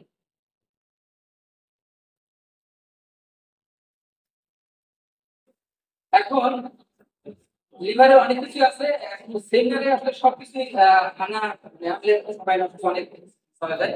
সেজন্য এখন আসলাম এই লিভারে ফিজিওলজি নিয়ে কথা বলবো। এখন অ্যানালাইসিস করলাম, এখন ফিজিওলজি নিয়ে কথা বলবো।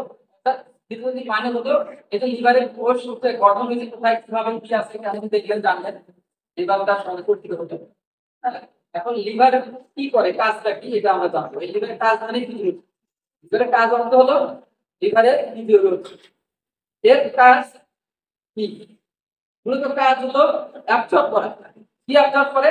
এই যে একটু আগে বললাম নিউট্রিশন অ্যাবজর্ব করে। নিউট্রিশন আমরা যে খাবারকে খাচ্ছি কোথায় যাচ্ছে, স্টমাকে যাচ্ছে, টয়লেটে হচ্ছে, এটা ইন্টেস্টাইনে আছে, সেখান থেকে ইন্টেস্টাইনের সাইডে অসংখ্য জালিকা আছে, পেশির জালিকা, এগুলা শোষণ করে নিয়ে যাচ্ছে, মানে অ্যাবজর্ব করে নিয়ে সেটা যাচ্ছে টোটাল ভেরির মাধ্যমে নিয়ে যাচ্ছে কোথায়? নিয়ে যাচ্ছে লিভারের ভিতরে। ঠিক আছে, এটা হলো অ্যাবজর্বিং ফাংশন। এর যে গ্লুকোজ জাতীয় খাবারগুলো, এগুলো গ্লাইকোজেন রূপে লিভার জমা রাখে, রেখে দেয়, স্টোরেজ ফাংশন, স্টোর করে রাখে। ঠিক আছে, যত খাবার খাচ্ছি একবারে সব আমাদের কাজ লাগে না, অতিরিক্ত হয়ে যায়, সেটা আমরা কি করি? লিভার সেই কাজ করে খাবারটা আপনি গ্লুকোজটা গ্লাইকোজেন রূপে লিভারে কোষে জমা রাখে, যখন প্রয়োজন হয় তখন আস্তে আস্তে বের করে দেয়। ঠিক আছে, তাহলে শোষণ করে নেয়, নিয়ে জমা রাখে, তারপরে কি করে? সিনথেসিস করে, মানে কিছু জিনিস তৈরি করে বের করে দেয়। তৈরি করে কি তৈরি করতে পারে? প্লাজমা প্রোটিন, খুব গুরুত্বপূর্ণ একটা উপাদান প্লাজমা প্রোটিন। এই প্রোটিন অনেক ভালো ভালো কাজ আমাদের বডির গঠনে বৃদ্ধিতে সাহায্য করে। এই প্লাজমা প্রোটিন তৈরি করে লিভার সেল।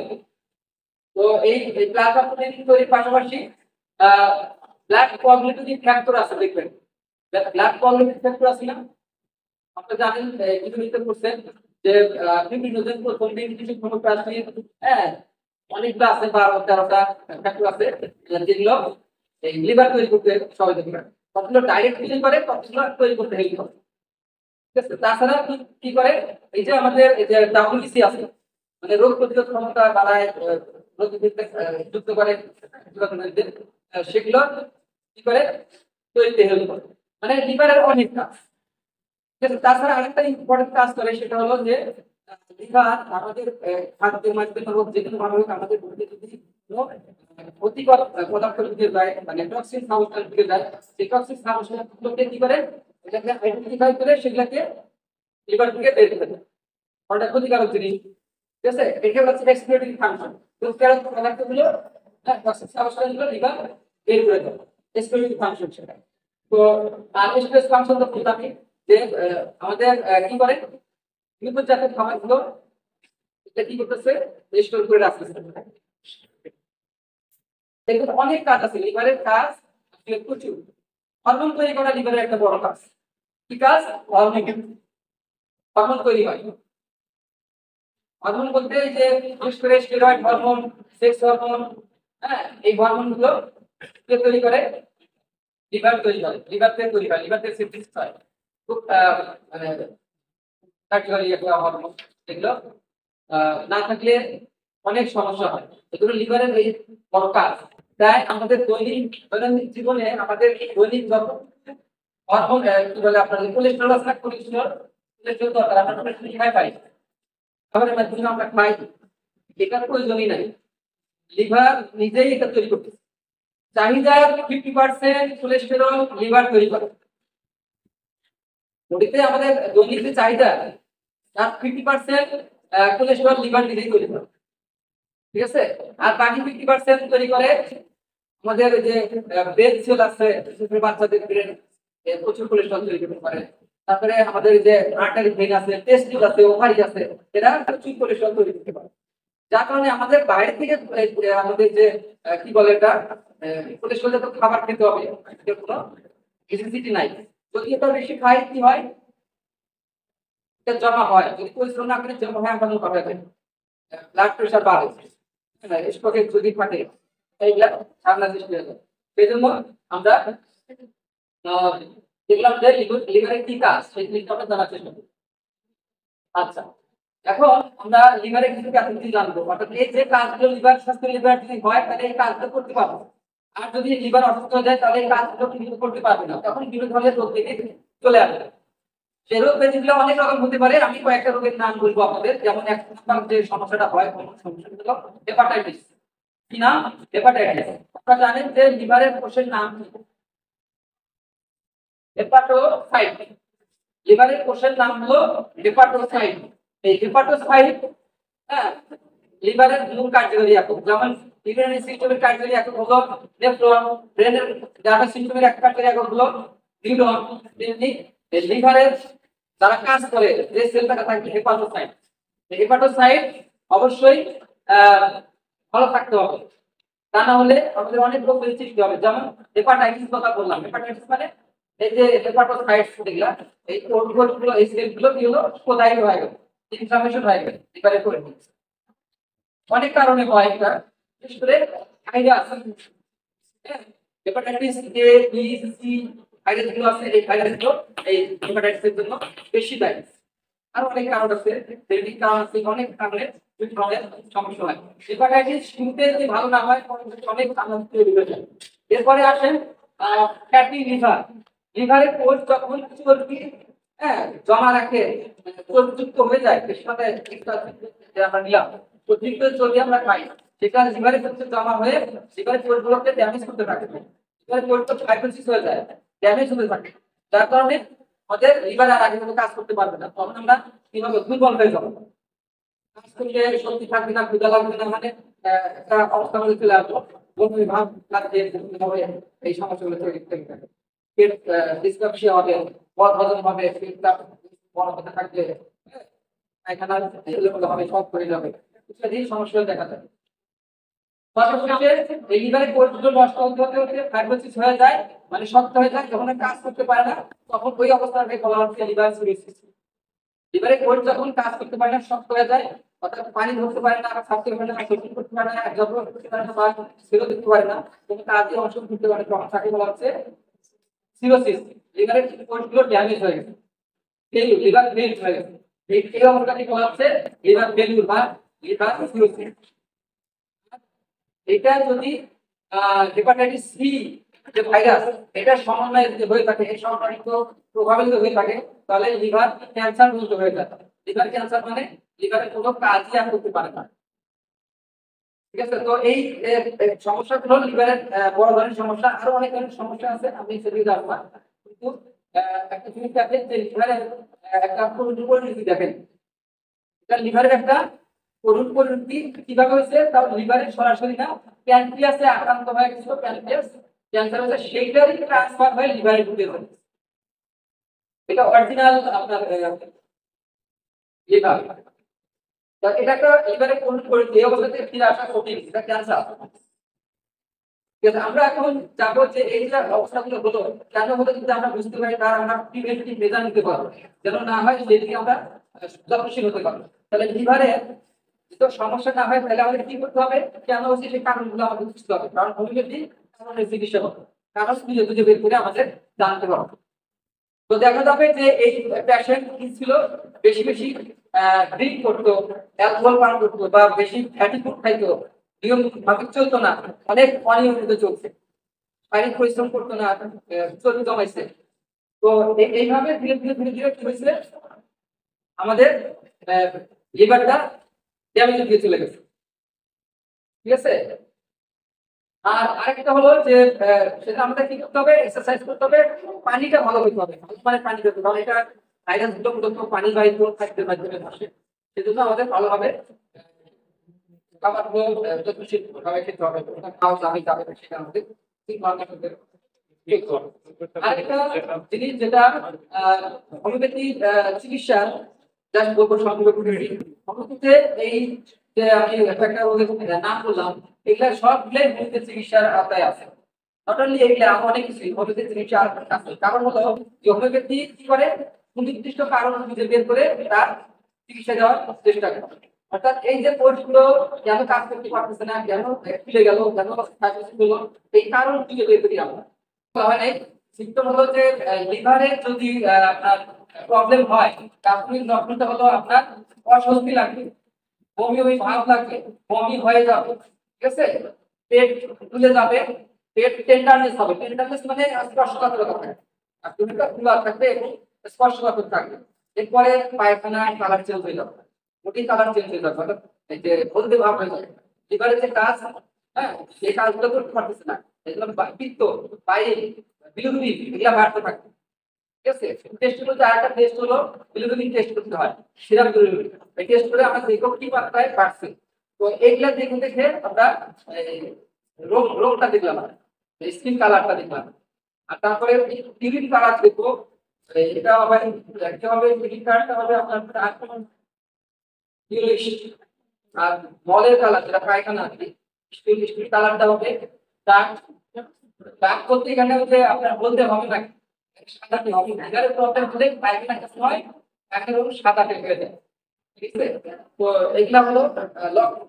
তাছাড়া টায়ার্ডনেস মনে হবে, ক্ষুধা লাগবে না, টায়ার্ডনেস মনে হবে, মানে খুব দুর্বল হবে, ক্ষুধা ভাবটা কমে যাবে, ক্ষুধা থাকবে না, ধীরে ধীরে পেটটা ফুলে যাবে, পা ফুলে যাবে, যদি ভাই যখন সিরোসিস হবে তখন পা ফুলে যাবে, পেটটা এই অবস্থা দেবে যাবে, এই পেটটা ফুলতে থাকবে। ঠিক আছে, এরকম মানে অনেক ধরনের সিমটম আছে, সেই সিমটমগুলো আমরা জানার চেষ্টা করি। ঠিক আছে, বলার অনেক কিছু আছে, আসলে সবাই একসাথে হওয়া লাগে। ধন্যবাদ সবাইকে। আমরা জানি যে আজকে সেমিনারের বিষয় ছিল হেপাটোবিলিয়ারি ডিজিজেস এবং তার ডিজিজ যেগুলো আছে সেগুলো ম্যানেজমেন্ট। আমরা সেটা নিয়ে কথা বলবো। এখানে অ্যানাটমি এবং ফিজিওলজি গুলো ক্লাসে পড়ানো হয়েছে, তাই না? সেগুলো নিয়ে কথা বলবো না। আপনাদের যে বলছি যে এই যে হেপাটোবিলিয়ারি যে সিস্টেমটা আছে এর মধ্যে রিলেটেড কয়েকটা অঙ্গ আছে, সেটা হলো লিভার, গলব্লাডার এবং প্যানক্রিয়াস। এটা সম্বন্ধে তো ধারণা আছে না? এই সেমিনার গুলো তাদের জন্য যাদের বেসিক ধারণা আছে, যাদের বেসিক ধারণা আছে শুধু তাদের জন্য এই সেমিনার গুলো হয়। আমরা অ্যানাটমি ফিজিওলজি গুলো অত কাজ করবো না। আমি আজকে বসছি হলো শুধু ডিজিজ পড়ানোর জন্য, এর প্যাথোলজিক্যাল সাইডটা পড়ানোর জন্য, এই যে লক্ষণ বা এই জেনারেল যা হয় ঘটে আর কি সেগুলো পড়ানোর জন্য। তাহলে আমি গলব্লাডারে আমি কোন বিষয়টা পড়াচ্ছি এখন, আমি পড়াচ্ছি পরেরটা, লিভার পড়াচ্ছি, তাই না? আমি পড়াবো হলো গলব্লাডার। ঠিক আছে, আচ্ছা। প্রথম কথা হলো যে আপনারা দেখছেন যে স্ক্রিনে যে গলব্লাডার ইয়াটা মানে তার নিচে আছে প্যানক্রিয়াস। আচ্ছা, আমরা একটু ইয়াটা দেখি যে গলব্লাডার স্ট্রাকচারটা একটু দেখি কেমন।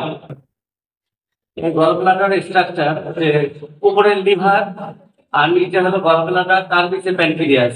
এই ছবিটা আমি ক্লাসে অনেকভাবে সুন্দর করে হাতে স্কেচ দিয়ে আঁকায় দিয়েছিলাম যে ইন্ডিকেট করার জন্য, তাই না?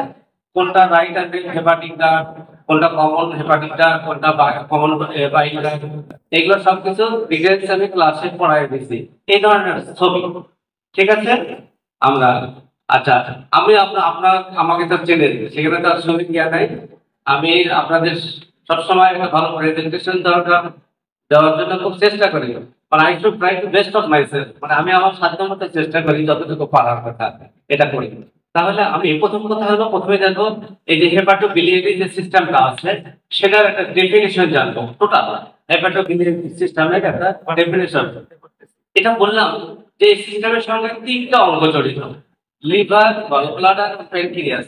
তাহলে এটা একটা গ্রুপ আছে, এটা একটা পরিবার আছে, তাই না? হেপাটোবিলিয়ারি সিস্টেমে তাহলে একটা পরিবার আছে।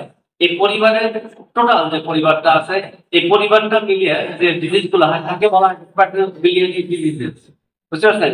সেটা কি হয়? এটা গ্রুপ অফ কন্ডিশন। এই 3টা অঙ্গ মিলিয়ে একটা গ্রুপ অফ কন্ডিশন হয়, একটা সমস্যা হয়, বিষয় হয়। এই যে অ্যাফেক্টিং কে হয় বাইল ডাক্ট, যে পিত্ত নালী, এই বাইল ডাক্টের সঙ্গে জড়িত, সেই সঙ্গে প্যানক্রিয়াস জড়িত, তারপরে গলব্লাডার, তারপরে এটার সঙ্গে আর কি হয়, এটার সঙ্গে 3টা অঙ্গ বা 3টা বিষয় জড়িত। কিন্তু ঘটনাগুলো কেন ঘটে? এটার সঙ্গে রিলেটেড সিস্ট হতে পারে। গলব্লাডারের যে কমন বাইল ডাক্ট আছে তার পাশে একটা সিস্ট ফর্ম করলো, পরে গলব্লাডারের ছিদ্রটাকে চাপ সৃষ্টি করে গল বাইল পিত্ত নিঃসরণটা বন্ধ করে দিল। তো এটাও একটা কারণ হতে পারে, যে সিস্ট একটা কারণ যে এই হেপাটোবিলিয়ারি ডিজিজের জন্য। তারপরে ব্লকেজ হতে পারে, কমন বাইল ডাক্টের ব্লকেজ হতে পারে, এর জন্য পিত্ত নিঃসরণ বন্ধ হয়ে যেতে পারে। আরো হতে পারে অ্যাবনর্মাল গ্রোথ, যে সাইডে যে কোনো ধরনের অ্যাবনর্মাল গ্রোথ, অস্বাভাবিক বৃদ্ধি শরীরের ভিতরে, এই ধরনের বিষয়গুলো থাকতে পারে। এইগুলোই এফেক্ট করবে কিসের উপরে? যে আমাদের যে গলব্লাডারের নিঃসরণটা আছে বা এটার কারণে যে পিত্তগুলো যে ডিউডেনামে পৌঁছায়, এটাকে এফেক্ট করবে, করার জন্য একটা ডিজিজ কন্ডিশনে চলে যাবে। এটা কিভাবে যায়? হঠাৎ করে একবারে যায় না, আস্তে আস্তে গ্রাজুয়ালি যায়। একটা মানুষ এই সমস্যা হলে পরে কিন্তু এই লিভার বা পিত্ত অথবা এই পিত্তনালী অথবা এই প্যানক্রিয়াস যে সমস্যাগুলো আছে, কোনো মানুষ প্রাথমিক অবস্থায় কোনোদিন ধরা পড়ে না। এটা কিন্তু খুব সিভিয়ার ডিজিজ, প্রাথমিক অবস্থা ধরা পড়ে না, কিন্তু আস্তে আস্তে একেবারে নিঃশেষ হয়ে যায়। এই ধরনের সিচুয়েশন আমরা এতক্ষণ জানলাম যে হেপাটোবিলিয়ারি যে সিস্টেমটা তার রিলেটেড যে ডিজিজ গুলো হয় এটার সঙ্গে শর্ত জড়িত, তাই না? আমরা এখন জানবো, আমি পড়াবো গলব্লাডার, আমি গলব্লাডার, তাহলে আমরা গলব্লাডারের যে ডিজিজ গুলো আছে এর সঙ্গে কি রিলেটেড?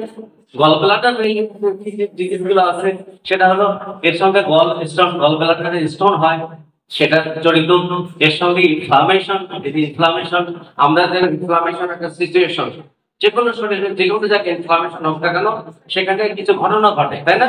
ওখানকার লোকাল যে সেল গুলো আছে সেগুলো ড্যামেজ হয়ে যায়। ইনফ্লামেশন জন্য সেল ড্যামেজ হয়ে যায়, সেখানে সোয়েলিং হয়, টেন্ডারনেস হয়, পেইন হয়, রেডনেস হয়, তারপরে লস অফ ফাংশন হয়, সেনসিটিভিটি হয়, তাই না? এটা হলো ইনফ্লামেশনের সাইন এন্ড সিম্পটমস। তাহলে গলব্লাডারে যদি ইনফ্লামেশন হয়, প্রথম অবস্থা বোঝা যাবে না যে কেন কিভাবে ইনফ্লামেশন হলো, কতগুলো লক্ষণে আছে, সেগুলো আমি ধারাবাহিকভাবে আমি ক্লিয়ার করতেছি। আপনারা অত্যন্ত মনোযোগ সহকারে আমার লেকচারটা শোনার চেষ্টা করেন, পড়াশোনা আর করার লাগবে না, আপনারা পরীক্ষা পাস করবেন আর ডাক্তার হয়ে যাবে, দ্যাটস ওকে। তাহলে অ্যাবনর্মাল গ্রোথ, এটা তো বললাম যে গলব্লাডারের ক্ষেত্রে অ্যাবনর্মাল কিছু গ্রোথ হতে পারে আশপাশে, যে চট করে বিভিন্ন ধরনের গ্রোথ হতে পারে। সেগুলা আমাদের ইন্টারনাল যে ভিতরে ঘরের গ্রোথ গুলো হয়, বা টিউমার বলেন, সিস্ট বলেন, বা এগুলো খুব মারাত্মক। বাইরে যেগুলো হয়তো চোখে দেখা যায় কিন্তু ইনভিজিবল আমার যা চোখে দেখা যায় না। এই ইনভিজিবল যে গ্রোথ গুলো আছে শরীরের মধ্যে হয়, এগুলো মানুষকে প্রচন্ড পীড়া দেয়। এগুলোর জন্য ইনভেস্টিগেশন তো প্রপারলি না হয়, একটা ভুল চিকিৎসা হতে পারে। যার জন্য দেখা যায় একটা মানুষ এই ইন্টারনাল যে কোনো প্রবলেমের জন্য অনেক সাফার করে এবং সেগুলো আমরা বুঝতে পারি না। বুঝতে পারছেন? এই যে অ্যাবনর্মাল গ্রোথ হয়। আরেকটা হলো গলব্লাডার জন্মগতভাবে কনজেনিটালি তারা একটা ডিফেক্ট নিয়ে জন্মগ্রহণ করতে পারে, যে পিতা মাতার বা তার বংশধরের গলব্লাডারে কিছু ডিজিজ ছিল যেগুলো কনজেনিটাল ভাবে আসে, সেই ধরনের সমস্যার জন্য গলব্লাডারে কিছু ডিজিজ হতে পারে। ঠিক আছে, তাহলে আমি পরের একটা যে স্লাইডটা দেখাচ্ছি, এই স্লাইডটা আমার সাপোর্ট করতেছে না এই কম্পিউটারে। এটা একটা স্লাইড ছিল, আমি এটা কাজ করতে পারছি না এই স্লাইডটা, সমস্যা। হ্যাঁ, সেজন্য আমি পরের ধাপে চলে গেলাম। আমি সিমটমস, এই যে গলব্লাডার রিলেটেড যে সমস্ত লক্ষণগুলো আসে, এই যে গলব্লাডারে যখন পাথর হয়, পাথর হলে কোনো লক্ষণ পাওয়া যায় না, কেউ কিন্তু বলে না যে আমার এই যে সমস্যা, আপনি ধারণা করতে পারেন, সাসপেক্ট করতে পারেন যে গলব্লাডারের পাথরের এই সমস্যাগুলো, তার যে লক্ষণ এবং তার যে সাইন সিমটমস গুলো আছে সেগুলো পাথর রিলেটেড হতে পারে। সেগুলো আপনার কি কি ধরনের সমস্যা?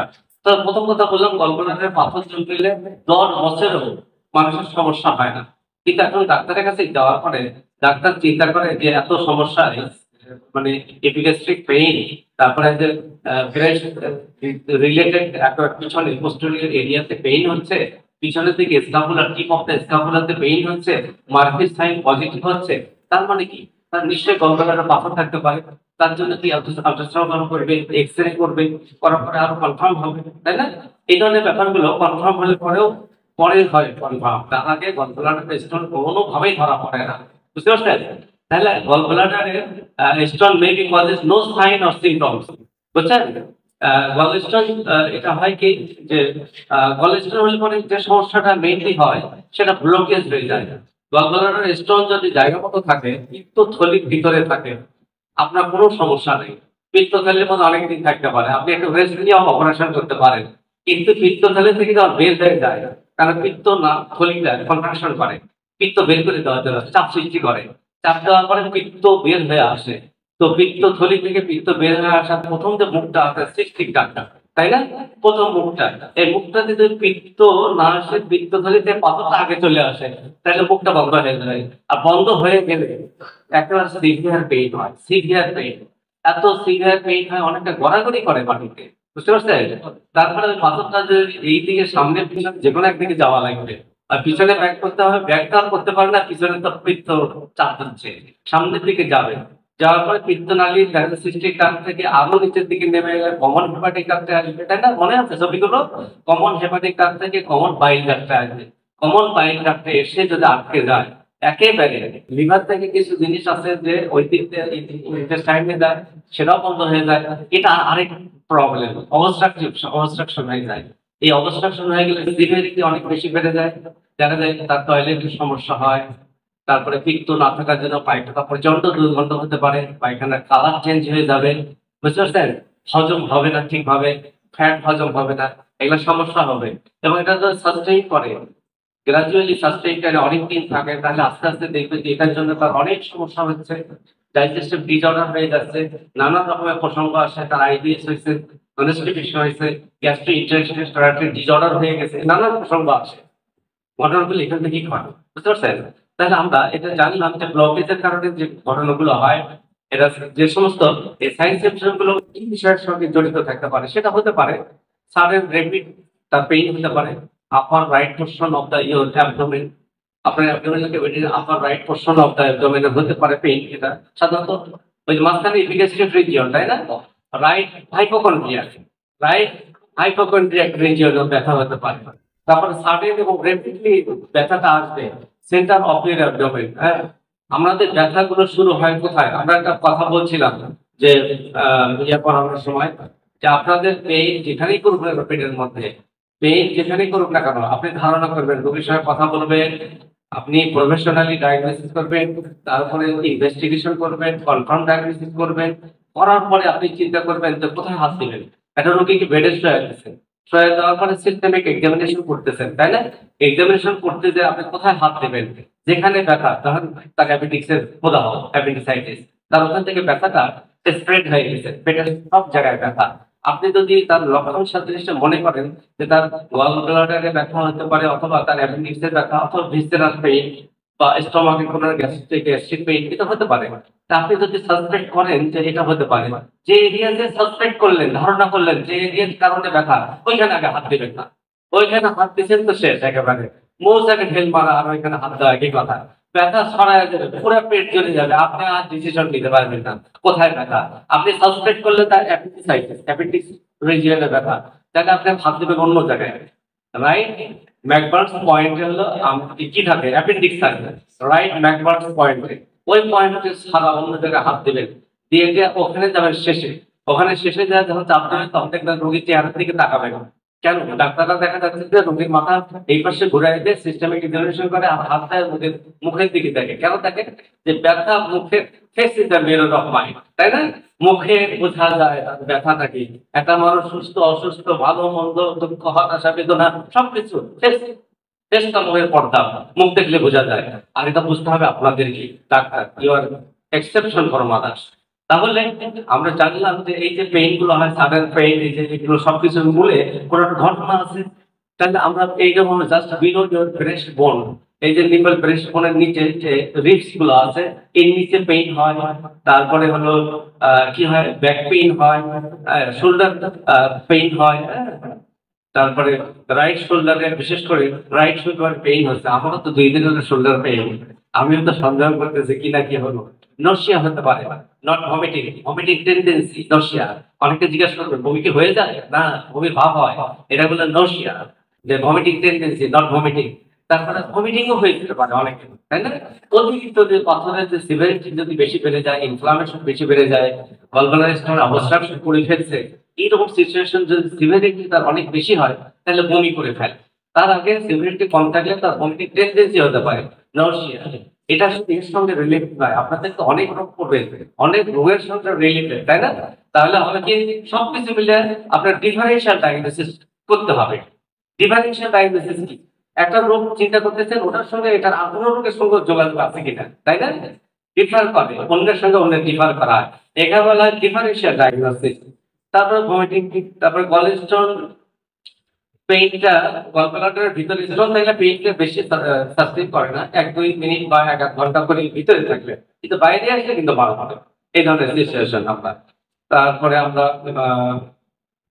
সাইন সিম্পটম গুলো দেখলাম। এবার দেখি আমাদের এই গলব্লাডারের সাইন গুলো। এই যে দেখা যাচ্ছে যে pain in the upper right side, upper middle part of the abdomen, যেটা বললাম সেটা সামারি মধ্যে বিলিয়ারি কলিক, মানে বাইল গলব্লাডারের ব্যথা যেটা বিলিয়ারি কলিক। তারপর নর্সিয়া, ভমিটিং হবে, ফিভার জ্বর থাকবে এবং তার ঠান্ডা অনুভূতি থাকবে, ঠান্ডা কাতরতা থাকবে। এই ধরনের ক্রনিক ডায়রিয়া, মাঝে মাঝে পুরানো ডায়রিয়া একটু অসুবিধা হলে ভেসে উঠবে পুরানো ডায়রিয়া। এর সঙ্গে থাকবে আরো কি থাকবে, যে জন্ডিস, জন্ডিস অবস্ট্রাকশন যদি হয়ে যায়, পিত্ত যদি না আসতে পারে, এটা বলে অবস্ট্রাকটিভ জন্ডিস।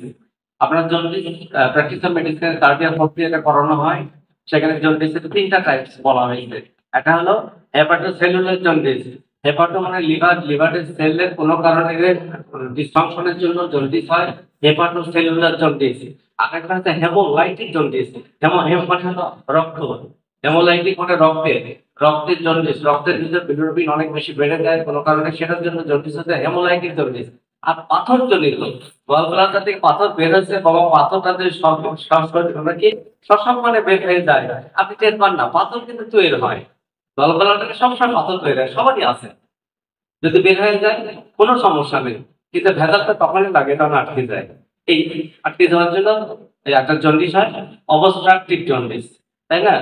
আর স্টুল হলে যে হালকা কালারের স্টুল হয়, আমি একটু বললাম ফ্যাকাশে কালার, দুর্গন্ধ হয়, দেখা যাচ্ছে পায়খানার কালার ঠিক থাকে না।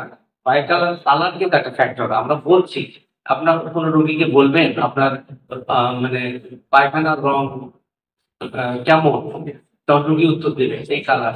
হ্যাঁ, মানে এমন ধরনের প্রশ্ন করা যাবে যে রংটা বলতে পারে, এই ধরনের প্রশ্ন করবে। ডার্ক ইউরিন, ইউরিন নর্মালি ইয়া কালার, স্ট্র কালার, সরেকা কালারের মধ্যে ইউরিন থাকে নর্মালি। এটা যে অনেক বেশি আরো ডিপ হয়ে যায়, গাঢ় হয়ে যায়, তাহলে বোঝা যাবে তার পিত্ত নিঃসরণ ক্লিয়ার হচ্ছে না, এই ধরনের সমস্যাগুলো হতে পারে। তারপরে আমরা আসি যে এই যে গলব্লাডারের যে অ্যাটাক গুলো হয়, এই যে চট করে যে অ্যাটাকটা করে, যে অ্যাটাকটা চট করে হলো, চট করে নয়, এই অ্যাটাকটার সঙ্গে ইতিহাস জড়িত আছে। একটা ঘটনা একদিনে ঘটে না, ঘটনার পিছনে ঘটনা থাকে। একজন মানুষ খুন হয়ে গেল, তার পিছনে জীবন রহস্য আছে অনেক, তাই না? একটা বাড়ি চুরি করতেও চোরও কিন্তু কয়েকদিন চিন্তা করে, মুরগি ধরতেও শিয়াল চিন্তা করে, আবার শিয়াল এটাও করে যে খড় খোলা থাকলে ওইখানে যায় না, যে কি রে এত সুবিধা কেন, নিশ্চয় কোনো ঘটনা আছে। খড় খোলা, মুরগি খোলা ফেলা, শিয়াল চুরি করে না, বুঝতে পারছেন? যাই হোক, প্রসঙ্গক্রমে বিষয়টা হলো ঘটনা ঘটে, ঘটনার পেছনে কারণ থাকে, কারণ থাকে, কারণ ছাড়া কিছু ঘটে না, তাই না? There is nothing happened without cause, কোনো কিছুর কারণ ছাড়া ঘটে না। তাহলে পেইন এটা কিছু ঘন্টার জন্য পেইনটা থাকতে পারে, অ্যাবডোমিনাল পেইন, নসিয়া, ভমিটিং, এই বিষয়গুলো যে যদি হঠাৎ অ্যাটাক করে, তারপর এই হঠাৎ অ্যাটাকের মধ্যেও তার এই সমস্যাটা আসতে পারে। এই বিষয়গুলো হঠাৎ অ্যাটাকটা যদি ক্রনিক হয়ে যায়, ক্রনিকের মধ্যে কিছু জিনিস থাকবে, মাঝে মধ্যে ডায়রিয়া হতে পারে, তাই না? বললাম যে ক্রনিক ডায়রিয়া হতে পারে। আচ্ছা, এই বিষয়গুলো। আচ্ছা, আমরা এখন কিছু ডিজিজ নিয়ে কথা বলবো, তাই না? স্পেশাল কিছু ডিজিজ, যেমন এই যে একটা দেখেন কোলানজাইটিস। কোলানজাইটিস এটা একটা ডিজিজ, এটা মারাত্মক একটা ডিজিজ। কোলানজাইটিসের ইতিহাস খুব খারাপ। খারাপ হলো এরকম যে এই কোলানজাইটিস রোগটা হলে পরে যে অনেক সময় লিভার ট্রান্সপ্লান্ট করার মতো সিচুয়েশন হয়ে যায়, যে তার কি বলে লিভার মানে কলিজা কলিজা পরিবর্তন করার মতো একটা কোলানজাইটিস অনেক দেরিতে হয়। কোলানজাইটিস হলো যে কমন বাইল ডাক্ট যেটা আছে না, কমন বাইল ডাক্ট, বুঝতে পারছেন কোনটা? কমন বাইল ডাক্ট কোনো কারণে ইনফ্লামেশন হয়ে যায়, ইনফ্লামেশন হয়, ইনফ্লামেশন হয়। এই কমন বাইল ডাক্টের মধ্যে আবার পাথরও জমে, সেটা আরেক রোগ, পরে আসছে। কমন বাইল ডাক্টের মধ্যে পাথর জমলে এক রোগ, জন্ডিসের দিক দিয়ে বলে অবস্ট্রাকটিভ জন্ডিস, পাথর জমলে কোলিটোকোলিথিয়াসিস বলে। আর যদি ইনফ্লামেশন হয়ে যায়, প্রদাহ হয়, তাহলে তাকে বলা হয় কোলানজাইটিস। এই কোলানজাইটিস খুব মারাত্মক একটা রোগ। এটার জন্য লিভার একদম পিত্তনালী পুরো ড্যামেজড হয়ে যায়, এবং এটা অনেক সিভিয়ারিটি, এবং সেক্ষেত্রে অপারেশন মাস্ট বি, হ্যাঁ, সেক্ষেত্রে কোলানজাইটিস। এরপরে কোলিটোকোলিথিয়াসিস মানে যখন কোনো পিত্তনালী বা কমন বাইলের মধ্যে পাথর জমে, কিন্তু ইনফ্লামেশন নাই, ইনফ্লামেশন নাই, শুধু পাথরটা জমে গেছে। এই পাথরের জন্য হতে পারে তার মানে কিছু সাইন সিম্পটম, জন্ডিস, যেটা অবস্ট্রাকটিভ জন্ডিস। আর হলো এই সিচুয়েশনটাকে বলা হয় কোলিটোকোলিথিয়াসিস, যে কমন বাইলের মধ্যে পাথর জমা। এটাতে হয় কি সিভিয়ার পেইন হয়, খুব ইমিডিয়েট পেইন হতে পারে। আর যদি এটা বেশি দিন থাকে ওর ভিতরে, এই কারণ থেকে আস্তে আস্তে ইনফ্লামেশন হতে পারে, কোলানজাইটিস হতে পারে, বুঝতে পারছেন? আগে কোলিটোকোলিথিয়াসিস, তারপরে কোলানজাইটিস, ঠিক আছে? আচ্ছা, আমরা এই করলি। তারপরে আরেকটা, এই যে দেখেন গলব্লাডারের মধ্যে যে পাথরগুলো হয়, এই যে গলব্লাডারের পাথরগুলো এইভাবে থাকে, এখানে থাকলে কোনো সমস্যা নেই, কিন্তু এই জায়গাটায় যদি যায়, আর যদি কমন বাইলটা এখানে যায়, এটাকে বললাম, এখানে বললেও ব্যথা হবে, আর এখানে আটকে দিতে পারে, কোলানজাইটিস হয়, কোলিটোকোলিথিয়াসিস হয়, তারপরে এখানে ইনফ্লামেশন হয়, তাই না? এই সমস্যা। এই পাথরগুলো দেখেন কত মসৃণ, একেবারে আমরা অরিজিনাল স্টোন পাথর, হ্যাঁ। তারপরে এই যে এগুলা টাইপ, একটা টাইপসের পাথর, বিভিন্ন ধরনের, কি ধরনের পাথর হয় সেগুলো নিয়ে কথা বলবো, ঠিক আছে? তা আমরা দেখলাম যে পাথরগুলো কিরকম পাথর হয়, এই পাথরগুলো, ঠিক আছে? তারপরে পলিসিস্টাইটিস। পলিসিস্টাইটিস কি জিনিস? পলিসিস্টাইটিস হলো গল ব্লাডারের প্রদাহ। গল ব্লাডারের যে ক্ষতিটা আছে এটা প্রদাহ, আর গল ব্লাডার কমন বাইল একটা প্রদাহ হচ্ছে কোলানজাইটিস, আর হলো পলিসিস্টাইটিস, বুঝতে পারছেন? পলিসিস্টাইটিস এটা কিন্তু কোলাইটিস না, সিস্টাইটিস না। কোলাইটিস হলো কোলনের হলো ইনফ্লামেশন, যে large intestine inflammation, colitis. Cystitis এটা হলো আপনার মূত্রথলি ইনফ্লামেশন, সিস্টাইটিস। আর এটাকে বলছি পলিসিস্টাইটিস, তার মানে পিত্তথলির প্রদাহ, বুঝতে পারছেন? এগুলা টার্মগুলো মনে রাখা লাগবে, একটা সঙ্গে একটা ডিফারেন্সিয়েশন বোঝা লাগবে, তাই না? যে আমরা কোন শব্দটা কোথায় ব্যবহার করবো। কিডনি যদি চট করে বলে পিছনের দিকে মাথার উপরে থাকে, তাহলে তো মার্ডার হয়ে যাবে, একেবারে সর্বনাশ, পড়াশোনা একে বৃথা হয়ে যাবে, বুঝতে পারছেন? আমরা তাহলে পলিসিস্টাইটিস জানলাম। এই পলিসিস্টাইটিস রিকভারি করার জন্য বা পাথর, বিশেষ করে গলব্লাডারের মধ্যে পাথর থাকলে পরে একটা ওপেন করে, নরমালি অপারেশন করে করে। আরেকটা হলো ল্যাপারোস্কোপি করে, তাই না? এই ল্যাপারোস্কোপি পয়েন্ট গুলো দেখা হয়েছে, যেখানে এগুলা দেখাগুলো ফুটা করে করে সেখান থেকে পাথরটা বের করে নিয়ে আসে। এমনকি পাথর বের করে না, ল্যাপারোস্কোপি করে একটা গলব্লাডারটা টোটাল এক্সপালশন করে, টোটাল বের করে নিয়ে আসে, বুঝতে পারছেন? পলিসিস্টাইটিসের ব্যাপার। তারপরে আবার দেখি যে এই যে পলিসিস্টেক্টমি, এই অপারেশনটার নাম হলো পলিসিস্টেক্টমি। গলব্লাডার যদি কেটে ফেলে দেয়, এই অপারেশনের নাম হলো পলিসিস্টেক্টমি।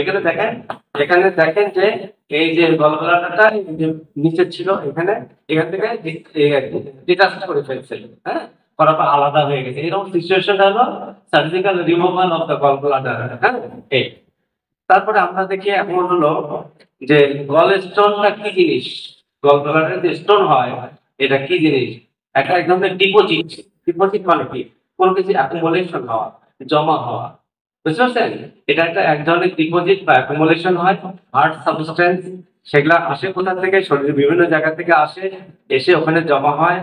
লিভার থেকে আসে, বিভিন্ন জায়গা থেকে এসে ওখানে জমা হয়। বুঝতে পারছেন?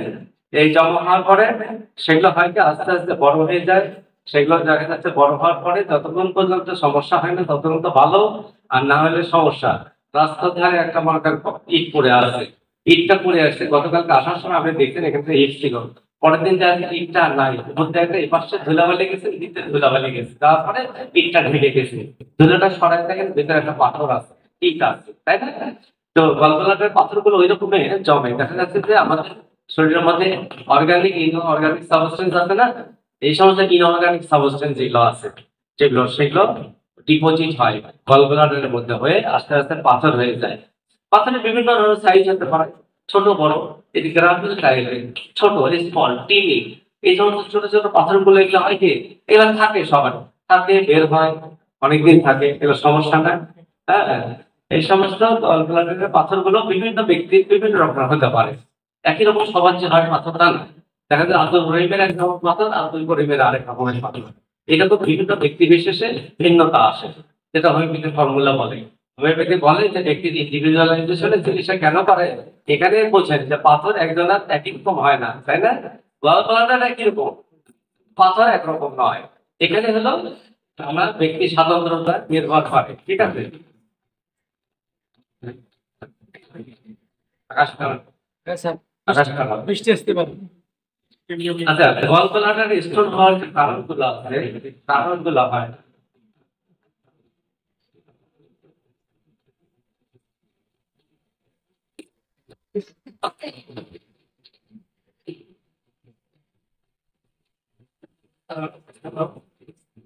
হ্যালো,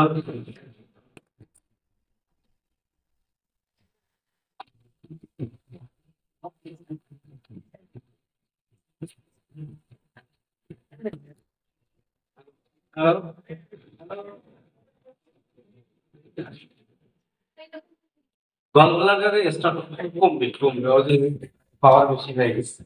গলগলাটারে স্টোন হওয়ার যে কারণগুলো সাধারণত আমরা শরীরে অনেক ঘটনা ঘটে, অনেক যেটা অনেক কিছু কারণ আমরা জানি, এটা হলো আননোন কজ। বুঝতে পারছেন? এই গলগলাটারে পাথর হয় প্রথমত আননোন কজ এই জন্য ঘটে, তারপরে সাসপেক্ট করা হয়, ধারণা করা হয় যে এই সমস্ত কারণে বাইল কন্টেন্ট সো মাচ কোলেস্টেরল, পিত্তের মধ্যে যদি কোলেস্টেরল লেভেলটা কোলেস্টেরল অনেক বেশি বেড়ে যায় তাহলে একটা পাথর হয়। সে পাথরটার নামই হলো কোলেস্টেরল পাথর। বুঝতে পারছেন? তারপরে হতে পারে আরো যে বিলিরুবিন যদি বেড়ে যায় সেগুলো পাথর সৃষ্টি করতে পারে। আর যদি গলগলাটা আপনি যদি খালি না হয়, গলগলাটার পিত্তথলিতে পিত্ত জমছে কিন্তু পিত্ত আপনার পুরোপুরি বের হয় না, মানে গলগলাটা এমটি হয় না। এমটি মানে খালি, গলগলাটা খালি হয় না, গলগলাটার মধ্যে কিছু পরিমাণ পিত্ত থেকেই যায়, পুরোপুরি নিঃসরণ হয় না। এই যে থেকে যাওয়া, গ্রাজুয়ালি থেকে যেতে যেতে আস্তে আস্তে ওটার কনসেন্ট্রেশনটা কনসেন্ট্রেটেড হয়ে যায়, তখন জমাট বেঁধে যায়, তখন পাথর হয়। এই ক্ষেত্রেও পাথর হয়, ঠিক আছে? আচ্ছা, গলগলাটার টাইপস গুলো বললাম যে কারণ থেকে কি কারণে হয় বা কি কি উপাদান দিয়ে তৈরি হয়। সেরকম যে আমি একটু বললাম যে এই যে কোলেস্ট্রল আর একটা পিগমেন্ট কোলেস্ট্রল বিভিন্ন কারণে কোলেস্ট্রল হয়। এগুলো কারণগুলো আছে, বিভিন্ন ধরনের উপাদান থেকে এগুলো হয়। কোলেস্ট্রল গুলো যে সমস্ত উপাদানগুলো পিত্তথলির মধ্যে যে উপাদানগুলো আছে লিভার থেকে, এই এগুলো যদি দ্রবণ হয় ভালোভাবে, যদি দ্রবণীয় না হয়, এই অদ্রবণীয় উপাদানগুলো দেখা যাচ্ছে যে যেমন ধরে একটা শরবত করতে গেলে অসম্পৃক্ত যে দ্রবণটা আছে চিনি জমবে না, তাই না? মাঝে মাঝে প্রেসার দিয়ে জমাতে হয়, জাল দিতে হয়। দেখেন এখানে তো আসলে সুযোগ নাই, তাই না? এখানে ওই যে ডিপোজিট যেটা থাকে, যেটা অসম্পৃক্ত ডিপোজিট, সেটা জমে জমে পাথর হতে পারে এখান থেকে। বুঝতে পারছেন? তারপরে আমরা এই রিলেটেড যে ডায়াগনোসিস গুলো করে, যে রোগটা ডায়াগনোসিস করে অথবা এটার জন্য যে পরীক্ষা নিরীক্ষা করে, সেটা বলা হয় ইআরসিপি। ইআরসিপি এন্ডোস্কোপিক আর্থে রেট্রোগ্রেড আলাকোলঞ্জিও পেন্টিলিওটোগ্রাফি। এটাও হলো স্পেশাল এটার জন্য, ডায়াগনোসিস গুলোর জন্য এই একটা রোগ মানে ডায়াগনোসিস করে। এই ডায়াগনোসিস করে কিসে কিসে করে? এটা কি কি ধরনের প্রবলেম গুলো হয় লিভার, গলব্লাডার, বাইল ডাক্ট এবং প্যানক্রিয়াসের, এই চারটা অঙ্গ প্রত্যঙ্গ টেস্ট যে করে একটা খুব মানসম্মত, সেটা হলো ইআরসি। ঠিক আছে। আচ্ছা, আমরা দেখলাম যে এই যে দেখেন এটা হলো পাকস্থলী, পাকস্থলীর ভিতর দিয়ে নাক দিয়ে ঢোকায় দিয়ে মুখ দিয়ে ঢোকায় দিয়ে এন্ডোস্কোপি করছে। কোন জায়গাটা আসছে? এটা গলব্লাডার, বাইল ডাক্টের শেষ প্রান্ত, second part of the duodenum. এখানে বলে অ্যাম্পুলা। হ্যাঁ, এই অ্যাম্পুলাতে যেখানে প্যানক্রিয়াটিক ডাক্ট, তারপরে হলো কমন বাইল ডাক্ট, এবং যেখানে ওপেন হয়েছে second part of the duodenum, এখানে এই এন্ডোস্কোপের মাথাটা ছবি তোলার জন্য। আর এটা ছবি যে আপনার হাতে গলব্লাডারটা আঁকতে পারেন পরীক্ষা পাশের জন্য। আচ্ছা, ঠিক আছে। আমরা পরবর্তীতে এই যে ডায়াগনোসিস গুলা কিভাবে করে, কি কি মানে আমরা যে ইনভেস্টিগেশন গুলো করে এটার জন্য যে প্রসিডিউর গুলো আছে, কি কি ধরনের ইনভেস্টিগেশন করে, যে সাধারণত অ্যাবডোমিনাল আল্ট্রাসাউন্ড করে, আল্ট্রাসাউন্ড করার মাধ্যমে করে, তারপরে ইন্ডোস্কোপিক আল্ট্রাসাউন্ড করে। এই আল্ট্রাসাউন্ড সম্বন্ধে তোমাদের রোহন স্যার অনেক ভালো বলবেন, তার এই ব্যাপারে ডিগ্রি নেওয়া আছে। হ্যাঁ, আমি একটু কম বুঝছি। তারপরে আদার ইমেজিং টেস্ট, অন্যান্য এক্স রে থাকতে পারে, অন্যান্য, তাই না, সিটি স্ক্যান হতে পারে, এমআরআই হতে পারে, বিভিন্ন ধরনের খুব মানসম্মত ব্লাডের কিছু টেস্ট আছে। যদি ইনফ্লামেশন হয় তাহলে ব্লাডের কিছু কমন কিছু সিবিসি টেস্ট করতে দেওয়া হয়, যাতে করে ইনফ্লামেশনটা বোঝা যায়। তারপরে এন্ডোস্কোপি, রেট্রোগ্রেড, এটা সম্বন্ধে আপনি একটু বলবেন। হ্যাঁ, আমি এটা সম্বন্ধে জানি না। আর কোলাঞ্জিওগ্রাফি, ক্রিয়েটোগ্রাফি, প্যানক্রিয়েটোগ্রাফি, মানে এটাও একটা টেস্ট। হ্যাঁ, এটা একটা টেস্ট হয়। আচ্ছা, যাই হোক, আমরা এখন জানি যে এই গলব্লাডারের ডিজিজ হলে কি কি রিস্ক হয়, কি রিস্ক ঘটে। এই যে রিস্ক গুলো মানে কোন কোন ক্ষেত্রে আপনার শারীরিক যে ফিজিক্যাল স্ট্রাকচার, আপনার মানসিক সিচুয়েশন, খাওয়া দাওয়া, লাইফ স্টাইল, কোনগুলো করলে পরে আপনার গলব্লাডারের এই সমস্ত ডিজিজ হওয়ার একটা সম্ভাবনা থাকে। কি কি? কারো যদি ওবেসিটি হয়, ওজন বেড়ে যায়, তার যদি ওভারওয়েট হয়, হাইট হিসাবে, বাচ্চাদের ওজন হয় বয়স হিসাবে, আর বড়দের হাইট হিসাবে। আপনার হাইটের বাইরে, হাইট হিসাবে যে ওজন হওয়া দরকার তার বাইরে যদি ওজন হয়, তাহলে গলব্লাডারে ডিজিজ হওয়ার, পাথর হওয়ার সম্ভাবনা বেশি থাকে। ফুড সেনসিটিভিটি, কিছু খাবার আছে যে খাবারগুলো এই ধরনের সমস্যাগুলো সৃষ্টি করতে পারে। তারপরে এই যে হলো বিগিন এ উমেন, মেয়েদের ক্ষেত্রে এই পাথর হওয়ার শুরু হওয়ার সম্ভাবনা বেশি। জেনেটিক্যালি হতে পারে। এজ older than 60 ইয়ার্স, মানে 60 ইয়ার্স এর মধ্যে এই পাথর হওয়ার ঝুঁকি বেশি। র্যাপিড ওয়েট লস, অনেক সময় দেখা যাচ্ছে অন্যান্য রোগের ক্ষেত্রে দ্রুত যাদের ওয়েট লস হয়, তাহলে গলব্লাডার পাথর হওয়ার জন্য ওয়েট বেশি যায়, কিন্তু ওয়েট লস হলে মানে এর সঙ্গে রিলেটেড অন্যান্য ব্যাধি হতে পারে। তারপরে কি আছে, কোলেস্টেরল লোয়ারিং মেডিকেশন, কোলেস্টেরল কমানোর জন্য যে সমস্ত মেডিসিন গুলো খায় যারা রেগুলার, কোলেস্টেরল পাথর কমানোর, কোলেস্টেরল কমানোর জন্য ওষুধগুলো যেগুলো খায়, সেই ওষুধগুলো খেলেও তার এই গলব্লাডার রিলেটেড ডিজিজ গুলো হতে পারে। তার হরমোন থেরাপি, যারা এই যে হরমোন কমে যায় বিভিন্ন সময়, বর্তমানে তা আসলে এটা কমন একটা চিকিৎসা, হরমোন সাপ্লিমেন্টেশন দেওয়া। আপনারা চেষ্টা করবেন, আপনারা নিজেরাও যত সম্ভব নেবেন না, অন্যকেও নেওয়ার জন্য সাজেস্ট করবেন না। বিশেষ মেয়েদের মাসিক বন্ধ হলে আর কোনো গতি নাই, একেবারে হরমোন থেরাপি শুরু করলো, কিন্তু কি হবে ঘটবে আল্লাহ ছাড়া কেউ জানে না। আচ্ছা, তাহলে ডায়াবেটিস থাকলে পরে, ডায়াবেটিস যাদের আছে তাদের গলব্লাডার ডিজিজ তাদের হওয়ার চান্স প্রায় থাকে।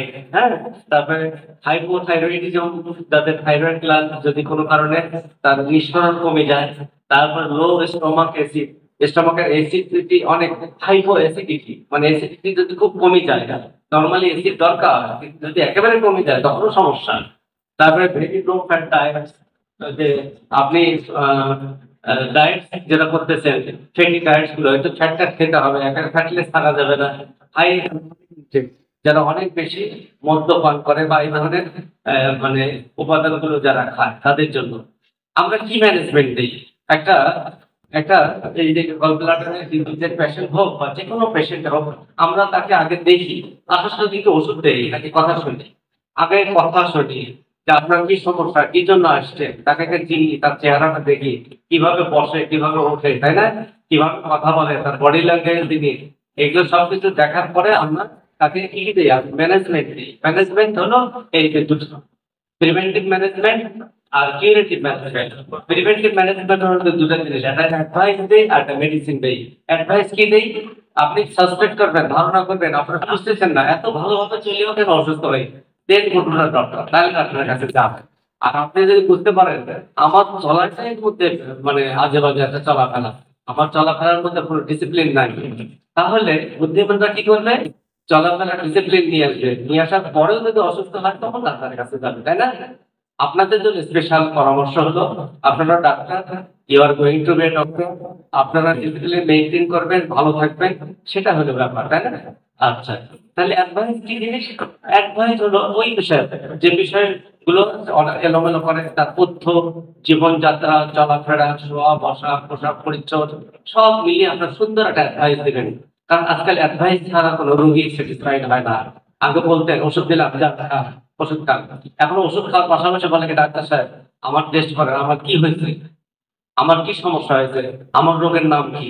আপনি যদি রোগের নাম না বলতে পারেন খুব সমস্যা। রোগের নাম না বলেন, আপনার রোগীকে ম্যানেজ করবেন তো একটু হিপনোটাইজ করা লাগবে। হ্যাঁ, তাহলে আর একটা হলো যে আপনি মেডিসিন দেবেন, মেডিসিন আপনি হোমিওপ্যাথিক ডাক্তার, হোমিও মেডিসিন দেবেন on the basis of science symptoms, তাই না? এরকম যদি ডাক্তাররা তাদের সিস্টেমে দেবে, আর একটু দিয়ে তারা তাদের সিস্টেমে দেবেন।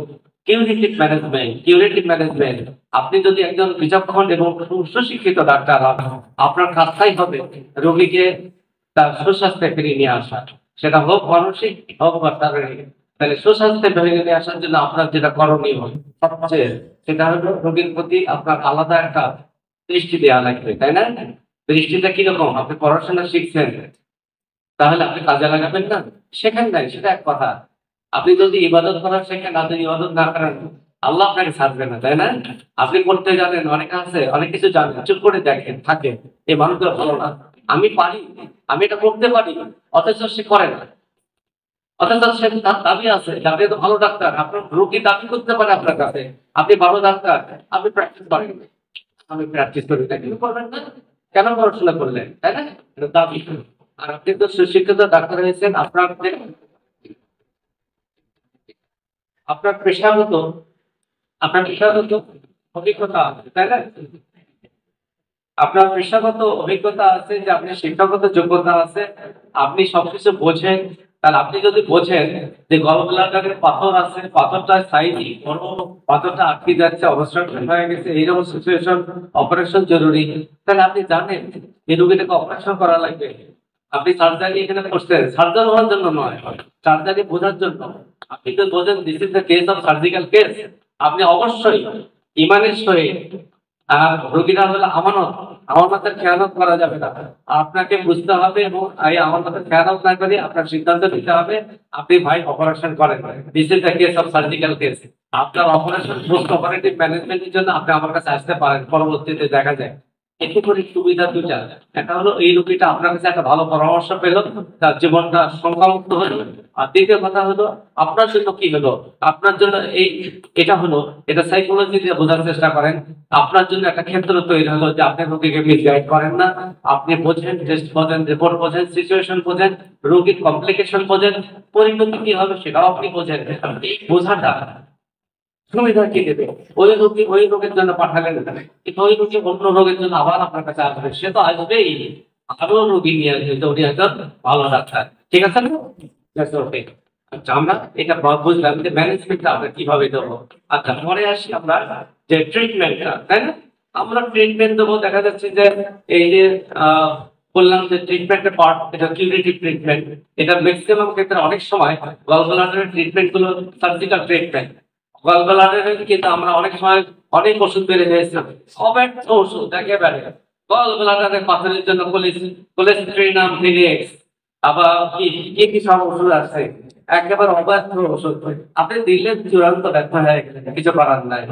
এখন আপনাকে সিদ্ধান্ত নিতে হবে যে আমি গলব্লাডারের ওষুধ অনেক সময় কাজ করে না, করতে চাই, সেনসিটিভ ডিজিজ, যার জন্য আপনাকে সিদ্ধান্ত নিতে হবে।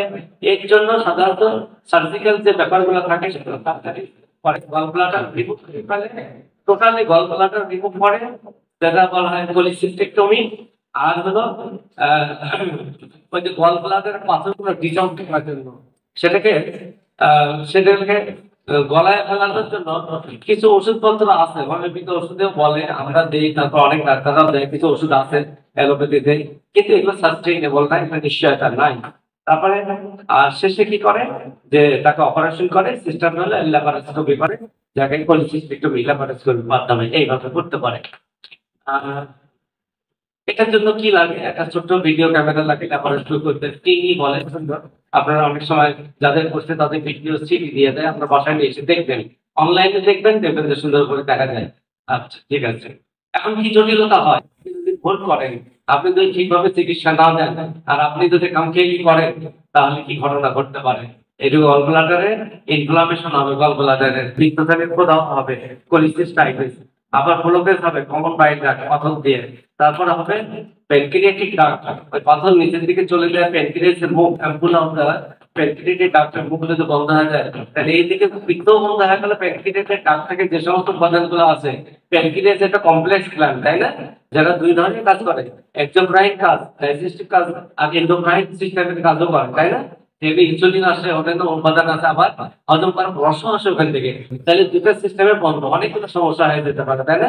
এই প্যানক্রিয়াসে ইদানিং প্রায় দেখা যাচ্ছে প্যানক্রিয়াসে পাথর জমতেছে মানুষের, এবং এটার জন্য খুব সিভিয়ারিটি, অনেক সমস্যা, পাথর জমার জন্য অনেক লক্ষণ আপনি খুঁজেই পাবেন না। তার জন্য আমার কাছে মনে হয় আল্লাহর অশেষ দান হোমিওপ্যাথি, যে অনেক সমস্যার সমাধান থেকে পাওয়া যায় না, ডাক্তাররা ইনভেস্টিগেশন করে রিপোর্ট তৈরি করতে পারে না, ভুল করতেছে, ভুল হচ্ছে, ভুল চিকিৎসা দিচ্ছে, এরকম সমস্যাগুলো হচ্ছে। অ্যানিম্যাল কি আবিষ্কার করলো যে কোনো কিছু দরকার নাই, খালি লক্ষণ শুনতে, প্রপারলি শুনতে পারেন, আর যদি বুঝতে পারেন, আর যদি হয়ে যায় লক্ষণে লক্ষণে 100 তাহলে তাকে ড্রামেটিক হয়ে দাও, রাতারাতি একটা রোগী ভালো হয়ে যাবে। এটা খোঁজার জন্য আপনার যথেষ্ট মেহনত সাধনা এগুলো করতে হবে, এবং সৃষ্টিকর্তার কামনা করতে হবে। তাহলে আমরা ইনফ্লামেশন গুলো এগুলো হতে পারে, তাই না। এই গলব্লাডার পেইনটা শুরু হয় এই জায়গাটায়, এই জায়গাটার পেইন হয়, এই যে মুখটা, এটা বলে ফান্ডাস, এখান থেকে ইনফ্লামেশনটা শুরু হয়, দেখেন ওখানে পেইনটা হয়, সিভিয়ার পেইন ওখান থেকে হয়। তারপরে আমরা আসি যে এই যে গলব্লাডার ডিজিজের আমরা কিভাবে প্রিভেন্ট করতে পারি, কন্ট্রোল করতে পারি, যার হয়নি তাদের জন্য, তাই না। আপনি অ্যাডভাইস করবেন অন্যদেরকে, সেটা হলো তোমার কন্ট্রোল করতে হবে, ওয়েট কন্ট্রোল করতে হবে, স্বাভাবিক ওয়েট রাখতে হবে, তারপরে ইমপ্রুভ ইউর ডায়েট, যা খাওয়া হচ্ছে, যে ধরনের খাওয়া হচ্ছে সে ডায়েট সম্বন্ধে আপনাদেরকে ধারণা রাখতে হবে, তাহলে এক্সারসাইজ করতে হবে, তাই না। এক্সারসাইজের একটা লিমিটেশন আছে, তাই না।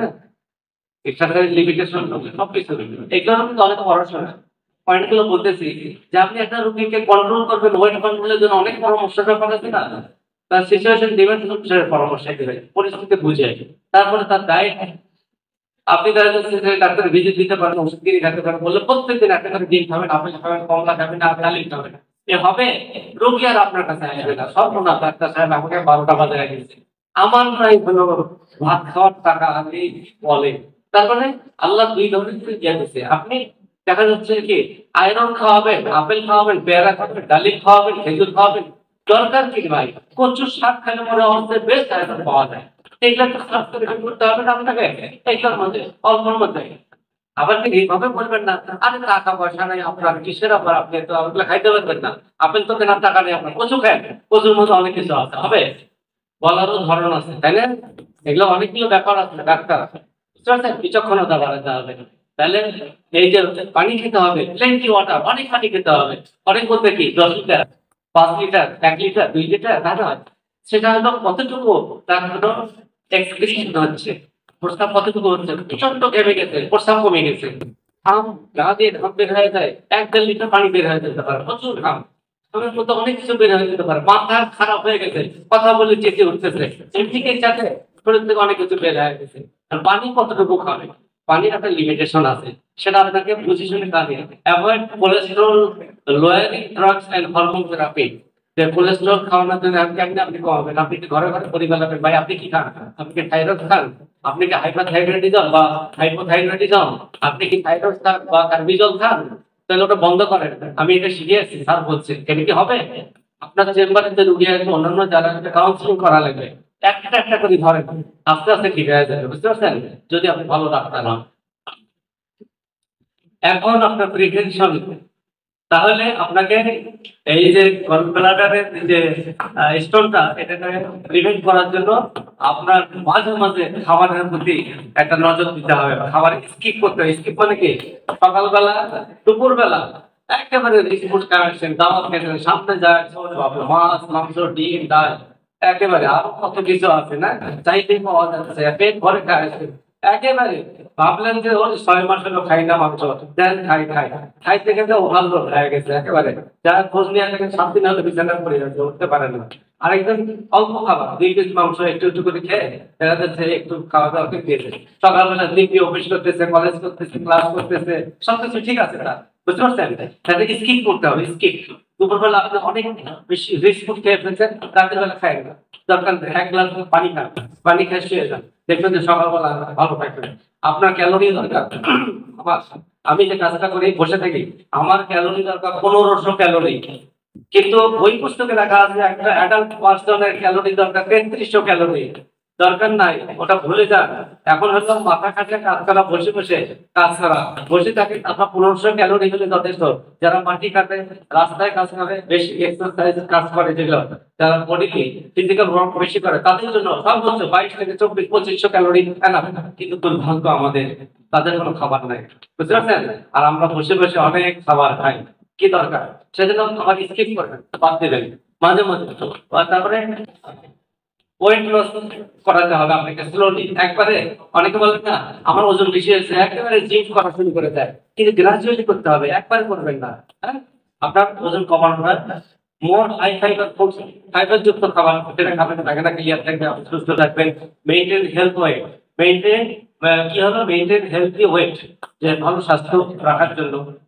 চেষ্টা করবেন এই হলো আমার প্রেজেন্টেশন বুঝতে পারছেন শেষ হয়ে গেল হঠাৎ থ্যাংক ইউ চলে আসছে কথা শেষ বুঝতে পারছেন আপনার কাছে আমার কোনো শুভকামনা আমি বিদায় দিচ্ছি আপনারা ভালো থাকবেন এবং আপনারা এই সেমিনারের ইম্পর্টেন্স গুলো যদি আপনারা নিজে ফিল করেন তাহলে সেমিনারের জন্য আমাদেরকে বলবেন আমরা করবো ইনশাআল্লাহ তো সেমিনার এই পর্যায়ে